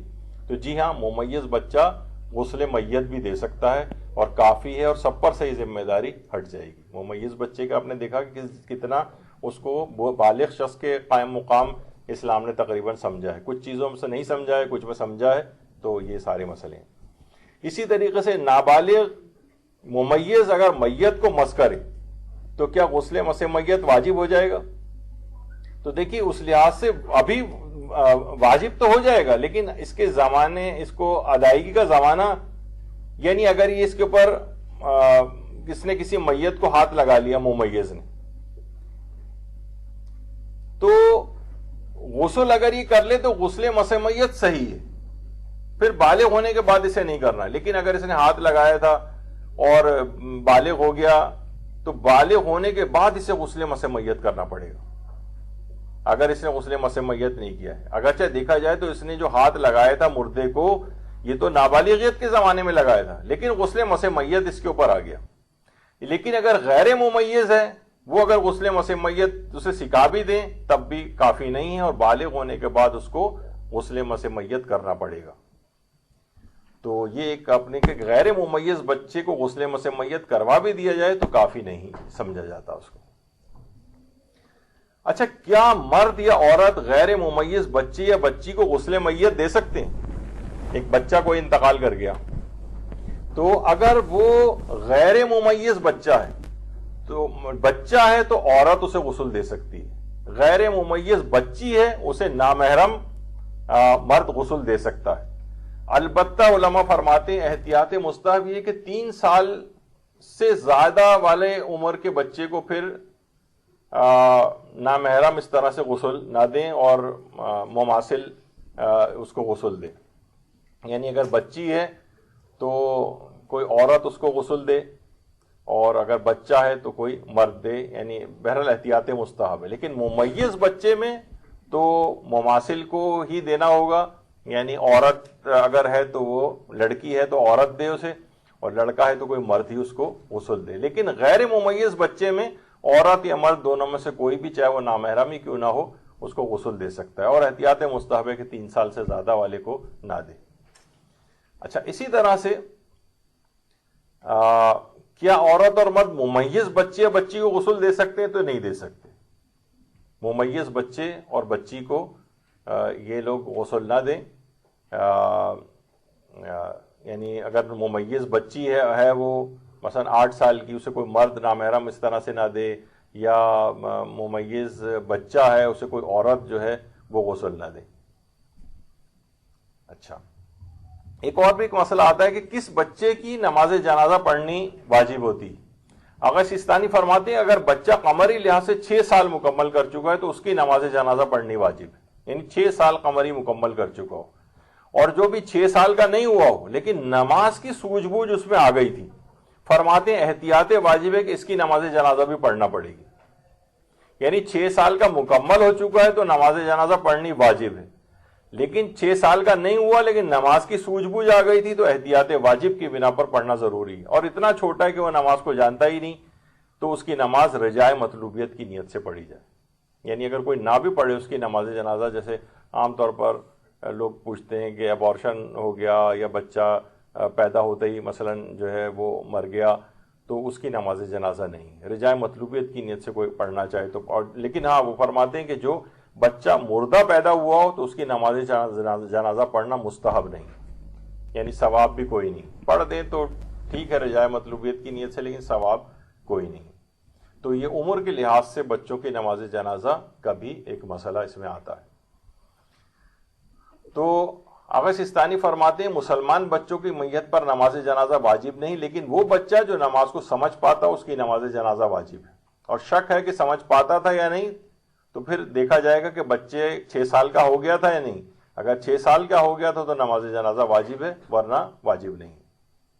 فرماتے ہیں کہ جو بچہ نماز کو سمجھ نہ پاتا اس کی نماز جنازہ کے مستحب ہونے میں اشکال ہے، بہتر ہے کہ پھر احتیاط واجب کے رجائے مطلوبیت کی نیت سے اس کو پڑھیں. خیر، اب ایک سوال پیدا ہوتا ہے، بچے نابالغیت کے زمانے میں جو انتقال کر جاتے ہیں کیا ان کی نماز وحشت قبر پڑھنا بھی ثواب رکھتا ہے؟ تو آیت اللہ ناصر مکارم شیرازی سے بھی یہ سوال پوچھا گیا تو انہوں نے کہا کہ نابالغ بچے کے انتقال پر تدفین کی پہلی رات رجائے مطلوبیت کی نیت سے نماز وحشت قبر پڑھی جائے. لوگ وحشت قبر کو عام طور پر سمجھتے ہیں کہ یہ یعنی گناہگار، اس کو جو قبر میں وحشت ہوتی ہے تو وہ کہتے ہیں یہ بچہ تو بھی نابالغ ہے اور اس نے تو کوئی گناہگار بھی نہیں، تو اس کو وحشت قبر کیوں ہوگی. اور بہت سے کہتے ہیں کہ جب ہم مثلا مولا علی کے ماننے والے ہیں تو ان کو تو ویسے ہی کوئی مولا علی آئیں گے تو وحشت قبر نہیں ہوگی، تو بلا وجہ لوگوں سے نماز وحشت قبر پڑھائی جا رہی ہے۔ اصلاً یہ ہے کہ نماز وحشت قبر ایک ثواب والا ایک نماز یا اعمال مجسم ہو کے اس کو انعام کے طور پر دیے جاتے ہیں۔ اگر نابالغ بھی ہے تو رجائے مطلوبیت کی نیت سے اس کو ہم روایات میں ملتا ہے کہ جناب اس کو یعنی وہاں ثواب کی کیفیات کو ہم نہیں سمجھتے کہ کیسی خوشی ان لوگوں کو ملتی ہے کہ نماز کا ہدیہ گیا ان کے پاس۔ بہت سی روایتوں میں کہ خوان لا کے پیش کیا جاتا ہے جس میں ان کے لیے حلے اور تحفے تحائف اور یہ ہوتے ہیں کہ فلاں نے جو سورہ تمہارے لیے پڑھا ہے اس کا، یا وہاں کی ہمیں زندگی پتہ نہیں کہ وہ اس کو کس صورت میں ملتی ہے چیز۔ تو ضروری نہیں کہ وہ کوئی گناہگار ہی ہو جس کے لیے نماز وحشت قبر پڑھی جائے، کوئی بالغ شخص نہیں، نابالغ کے لیے بھی رجائے مطلوبیت کی نیت سے۔ البتہ آغا مرتضیٰ موہری جو آغا سیستانی کے استفتاء سیکشن کے ہیڈ ہیں، ان سے ہم نے آغا سیستانی کا مسئلہ اس سلسلے میں دریافت کیا تو انہوں نے کہا کہ نابالغ کے لیے نماز وحشت قبر کی مشروعیت ثابت نہیں، یعنی اس کا استحباب اور وہ بھی بہت مشکل ہے، یعنی اس کو شرعی نہیں سمجھا جائے۔ ٹھیک ہے ویسے ہی پڑھ لیں تو کوئی اس میں مذائقہ نہیں ہے، نماز ایک اچھی چیز ہی ہے رجائے مطلوبیت کی نیت سے، لیکن استحباب وغیرہ کا اس میں یعنی مشروعیت نہیں ہے اس کے اندر۔ ان شریعت نے اس کا حکم نہیں دیا کہ نابالغ بچے کے لیے جو ہے وہ نماز وحشت قبر پڑھی جائے، لیکن یہ ایک مسئلہ اس میں آتا ہے۔ اچھا، ممیز بچہ کیا سونا پہن سکتا ہے؟ مرد ممیز، لڑکی اگر ہے تو ظاہر پہن ہی سکتی ہے، تو بالغہ بھی پہن سکتی ہے، لیکن ممیز بچہ کیا سونا پہن سکتا ہے؟ تو جواب ہے کہ پہن سکتا ہے۔ البتہ اس میں بھی آغا سیستانی نے کہا کہ بہتر یہ ہے کہ یہ نماز کے دوران اس کا استعمال نہ کرے، یعنی اس سے کہا جائے کہ بھئی یہ نماز جو تم نے سونے کی انگوٹھی پہنی ہے تو یہ تم نماز کے درمیان اتار دو، بہتر ہے، البتہ واجب تو نہیں ہے، یعنی نابالغ ممیز جو ہے وہ سونا پہن سکتا ہے، بہتر ہے کہ نماز میں نہ پہنے۔ نابالغ بچہ اگر کوئی گناہ کرے تو دیکھیے کچھ چیزیں تو ایسی ہیں کہ جیسے نابالغ اگر مثلا غیبت کر رہا ہے تو اس کا کوئی گناہ نہیں ہے، جھوٹ بول رہا ہے کوئی گناہ نہیں ہے، البتہ اس سے اس کو روکا جائے تاکہ عادت نہ پڑے اس کو۔ لیکن یہ ہے کہ کوئی ایسی چیزیں وہ نہیں کر سکتا ہے، اس سے ہر صورت میں اس کو روکا جائے گا۔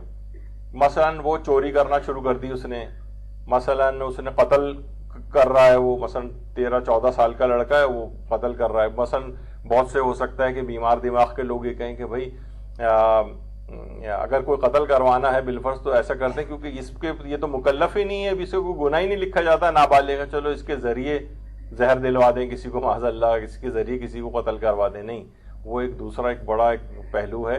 بہرحال یہ اس طرح کے جو جس سے معاشرہ پورا درم برم وغیرہ ہوتا ہے اس سے لازمی اس کو روکا جائے گا۔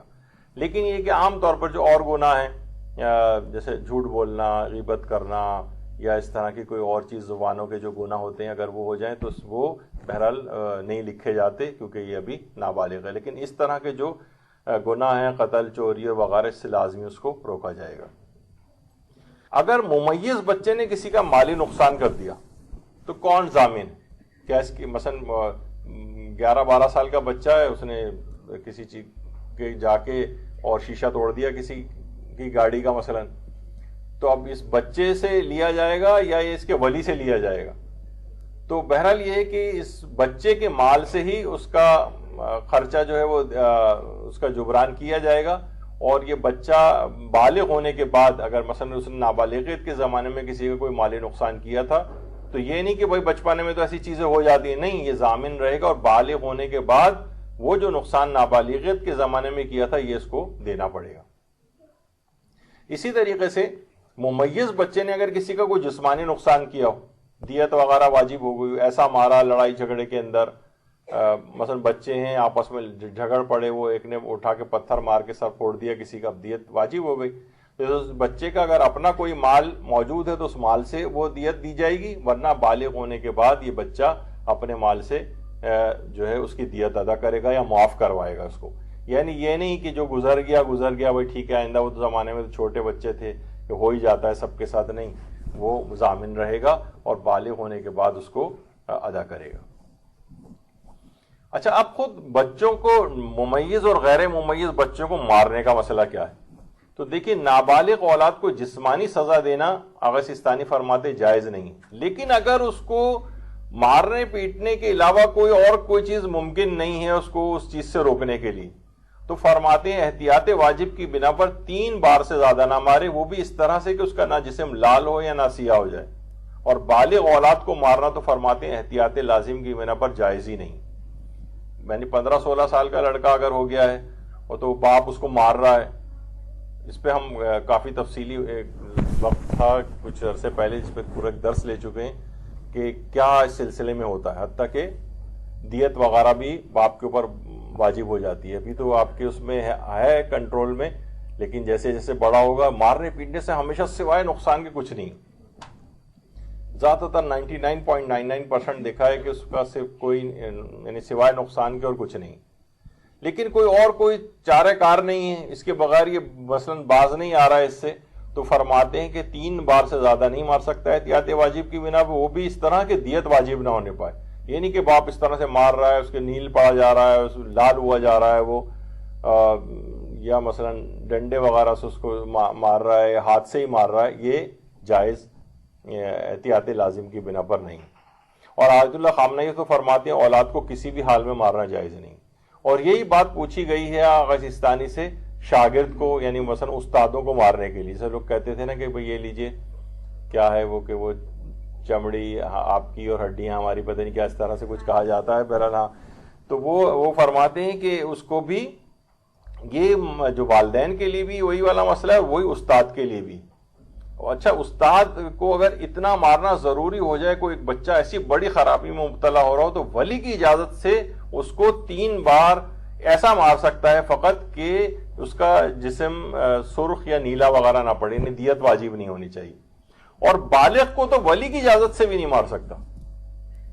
یعنی وہ کہے کہ بھئی یہ جو بالغ ہے یہ 15 سال کا 16 سال کا، آپ یہ دیکھیں تو میری طرف سے باپ کہہ رہے ہیں بالکل اجازت ہے خوب مارے. نہیں، وہ تو باپ کو بھی اجازت نہیں ہے مارنے کی، تو استاد کو کیسے ملے گی؟ تو ولی کی اجازت سے نابالغ کو فقط اتنا مارا جا سکتا ہے کہ جو اس کے علاوہ کوئی چارہ کار نہ ہو. اور آغا خامنہی فرماتے ہیں شاگرد کو بھی کسی حالت میں نہیں مارا جا سکتا.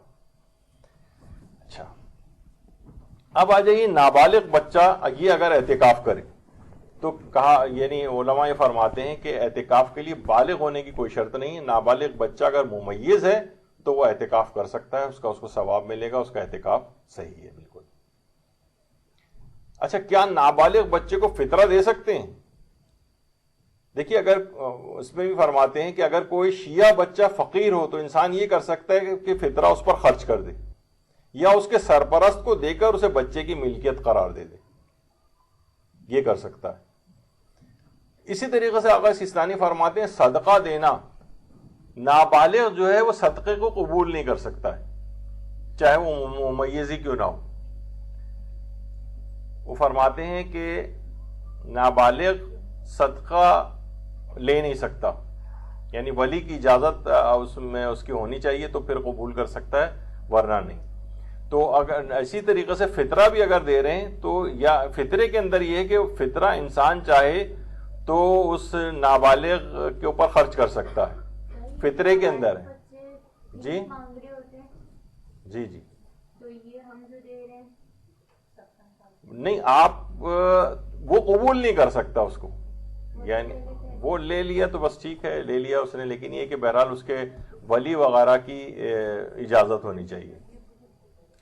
اچھا، اب ایک اور بھی چیز ہے، ایک عورت کے لحاظ سے بھی اور نابالغ بچے کے اعتبار سے بھی ہے کہ کیا نابالغ ہے وہ ذبح کر سکتا ہے جانور قربانی کا؟ تو عورت بھی جانور ذبح کر سکتی ہے، اور نابالغ ممیز کا بھی قربانی وہ صحیح سمجھی گئی. یعنی وہ اگر صحیح طریقے سے ذبح شرعی دونوں افراد کر سکیں تو عورت بھی قربانی کر سکتی ہے، یعنی ذبح کر سکتی ہے جانور کو، اور نابالغ ممیز بھی کر سکتا ہے. میں غیر ممیز کا البتہ صحیح نہیں. اچھا، اسی طریقے سے معاشرے میں ہم رہتے ہیں، نابالغ بچے جو ہیں وہ بھی معاشرے میں ہوتے ہیں اور وہ کافروں کے ہیں، مثلا اولادیں.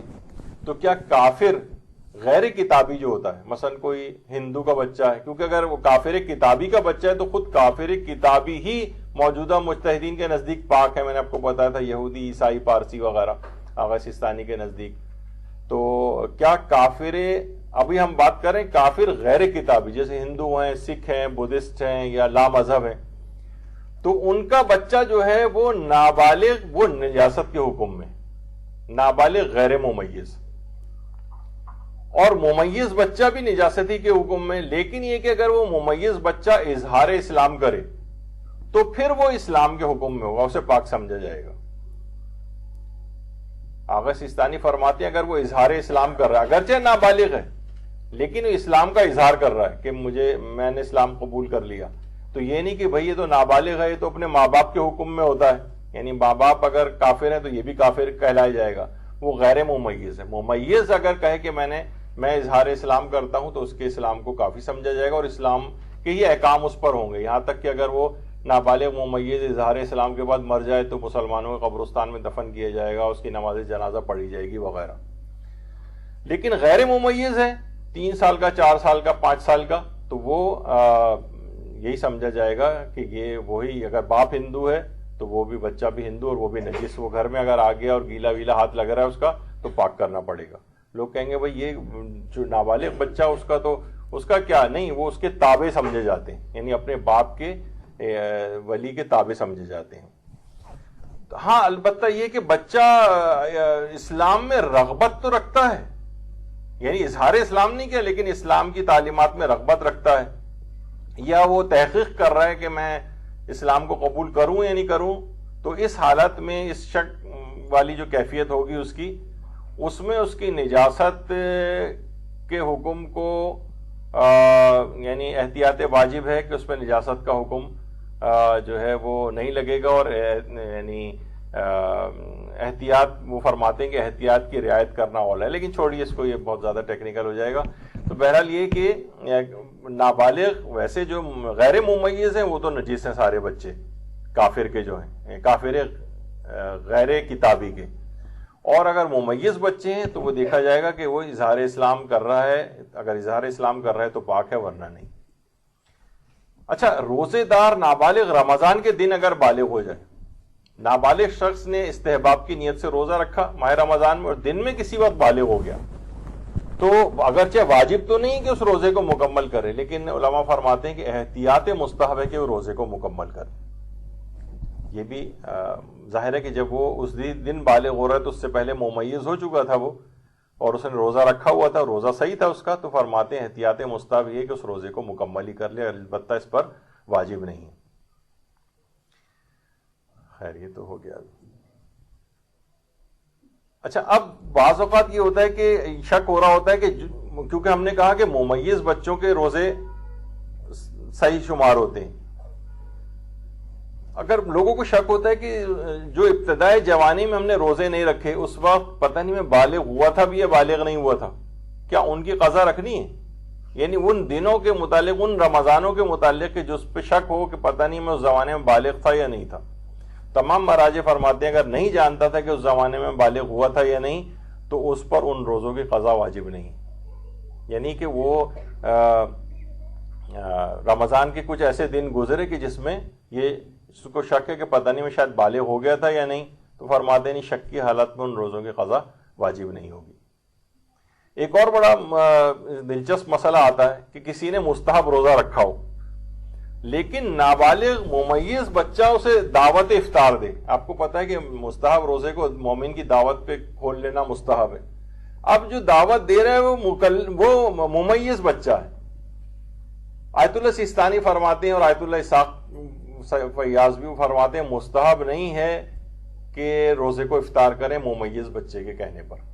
یہ مومن بالغ شخص کے لیے یہ والا استحباب ہے کہ کوئی مومن دعوت افطار دے تو اس کی دعوت پر لبیک کہتے ہیں. یہ الگ ہے کہ انشاءاللہ جب رمضان کے مسائل بیان ہوتے ہیں تو اس میں بھی یہ مسئلہ پہلے بیان کر چکے ہیں, لیکن آئندہ بھی شاید بیان کریں کہ معمولی چیز کی جو دعوت افطار ہوتی ہے نا وہ اس پہ روزہ کھولنا مستحب نہیں ہے. مثلا کسی نے کہا کہ بھائی میں روزے کا ثواب, ہاں پہلے ایک اور بات بتا دی جائے, بہت سے لوگ سوچتے ہیں کہ ہمیں روزے کو درمیان سے لوگوں کو کھلوانا, مثلا دن کے 12 بجے بسکٹ لے کے پہنچ گئے, یہ لیجیے, اچھا مستحب روزہ یہ لیجیے افطار کر لیجیے, تو خود کھلوانے والے کو کوئی ثواب نہیں. یہ دماغ میں رہے, یہ اس مومن کے لیے کہ وہ مومن کی دعوت کو اس کی خوشی کی خاطر قبول کرتے ہوئے اپنے روزے کو کھول لے تو اسے روزے کا بھی ثواب ملے گا اور مومن کے دل کو خوش کرنے کا بھی ثواب ملے گا. لیکن آغا سستانی فرماتے ہیں کہ یہ کافی نہیں ہے، اور بلکہ اکثر علماء یہ فرماتے ہیں کہ مثلا معمولی تشرفات جو ہوتے ہیں، جیسے چائے لا کے پلا دی، پانی کا گلاس دے دیا، اور جناب بسکٹ دے دیا، ٹافی دے دی، یا اس طرح کی کوئی بھی چیز انہوں نے دے دی، تو اس سے کہتے ہیں کہ یہ مستحب نہیں ہے کھولنا.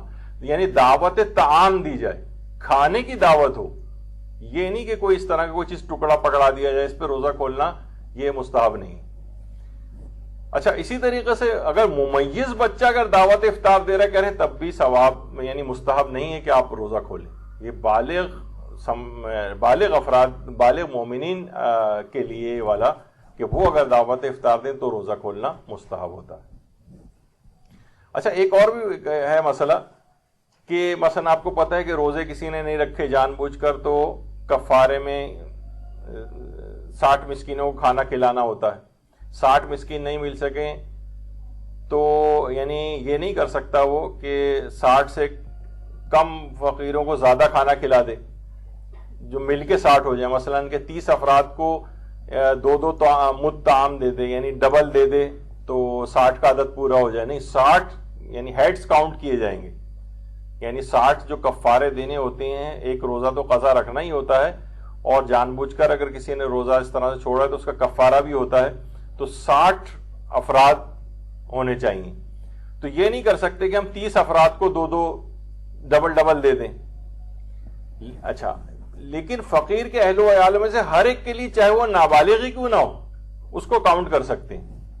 یعنی اس کے لیے ضروری نہیں کہ وہ بالغ ہو، یعنی نابالغ، ممیز اور غیر ممیز وہ سب کو کاؤنٹ کر سکتا ہے. مثلا ایک گھر میں 10 افراد اگر رہ رہے ہیں تو 10 افراد تو یہیں پر ہی اس کے ہو گئے، یعنی ان 60 میں سے 10 ہی ہو گئے. 50 سے اور تلاش کرنے پڑیں گے. یعنی جو یہ 10 افراد ہیں اس میں چاہے بچے ہی کیوں نہ آ جائیں، یعنی بچے،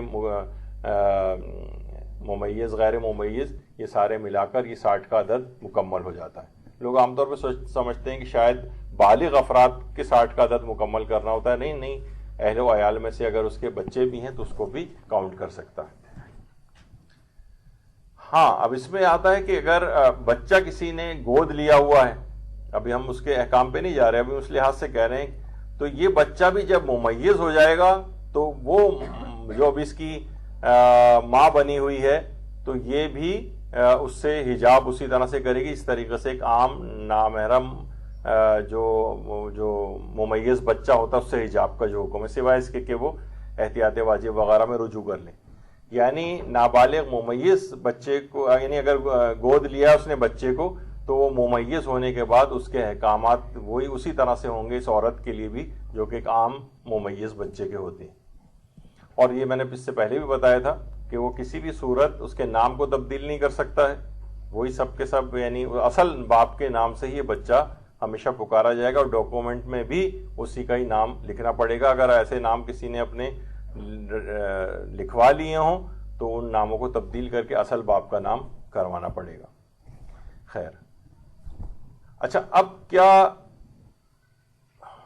نہیں، اب یہ اگر میں نے شروع کیا کہ اب کیونکہ 2 گھنٹے مکمل ہو گئے، اگرچہ ابھی بڑے دلچسپ مسئلے کچھ بچے کے حج و عمرے وغیرہ کے سلسلے میں اور کچھ اور احکام اس کے کچھ باقی رہ گئے ہیں، لیکن چلیں اگر وہ بالفرض اگر رہ بھی جاتے ہیں اور ہو سکتا ہے اگلی دفعہ مکمل کر لیں، اگلی دفعہ مکمل نہ بھی کر سکیں، تو یہ بہرحال تقریباً اچھا خاصا 80-90% تقریباً نابالغ ممیز بچوں کے فقہی احکام کیا ہم نے تقریباً مکمل کر دیا ہے. لیکن آپ نے دیکھا کہ اس میں کتنی، یعنی کوئی ایک حکم کسی جگہ پر نہیں ہے، کہیں چیز مانی جا رہی ہے اس کی، کہیں اس کی نہیں مانی جا رہی ہے، کہیں مانی جا رہی ہے، کہیں نہیں مانی جا رہی ہے، کہیں کوئی مسئلہ، کہیں کوئی مسئلہ.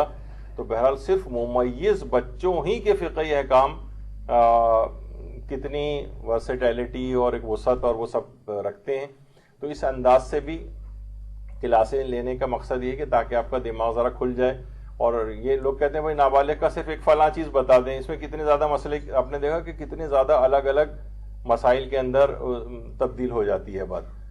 تو اس طرح سے بھی اگر سوچنے کا ایک آپ انداز بنا لیں کہ مسائل کو اس انداز سے پوری جامعیت کے ساتھ اگر سیکھیں تو وہ معاشرے میں آپ کام کرنے کے لحاظ سے زیادہ مفید ہوں گی کہ مختلف چیزوں کی طرف آپ کی نگاہ رہے گی، اور مختصار کی طرف ہر وقت طبیعت مائل رہے گی کہ بس جناب 2 4 5 10 منٹ، لوگ اکثر کہتے ہیں نا کہ بس اس سے حتیٰ کہ 5 منٹ کے کلپ کو بھی کہتے ہیں کہ یہ زیادہ ہو گیا ہے، بس 2 منٹ سے زیادہ کا نہ بنایا کرے۔ ارے بھائی 2 منٹ میں کون سی چیز ہے جو بیان ہو سکتی ہے؟ اتنے مسائل آپ نے سنے، 2 منٹ میں کیسے بیان ہوں گے؟ ہر مسئلہ الگ ہے۔ تو بہرحال یہ کہ یہ یہاں پر آج یہ والی گفتگو ہم روکتے ہیں، اور انشاءاللہ اس کے بعد اگلی نشست میں اس کے باقی ماندہ مسئلے اگر موڈ ہوا اس کو مکمل کرنے کا، ورنہ کسی نئے موضوع کے اوپر انشاءاللہ گفتگو کریں گے۔ اچھا، پچھلی دفعہ کے جو سوالات تھے وہ نیچے کاؤنٹر پہ جوابات ان کے لکھ کر دے دیے گئے ہیں۔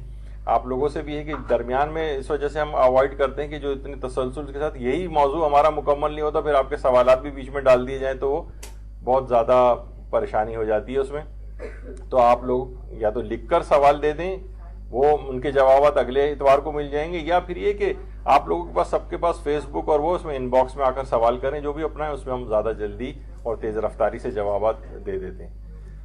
تو یہاں پر گفتگو آج کی اختتام پذیر ہوتی ہے۔ وصلی اللہ علی محمد وآلہ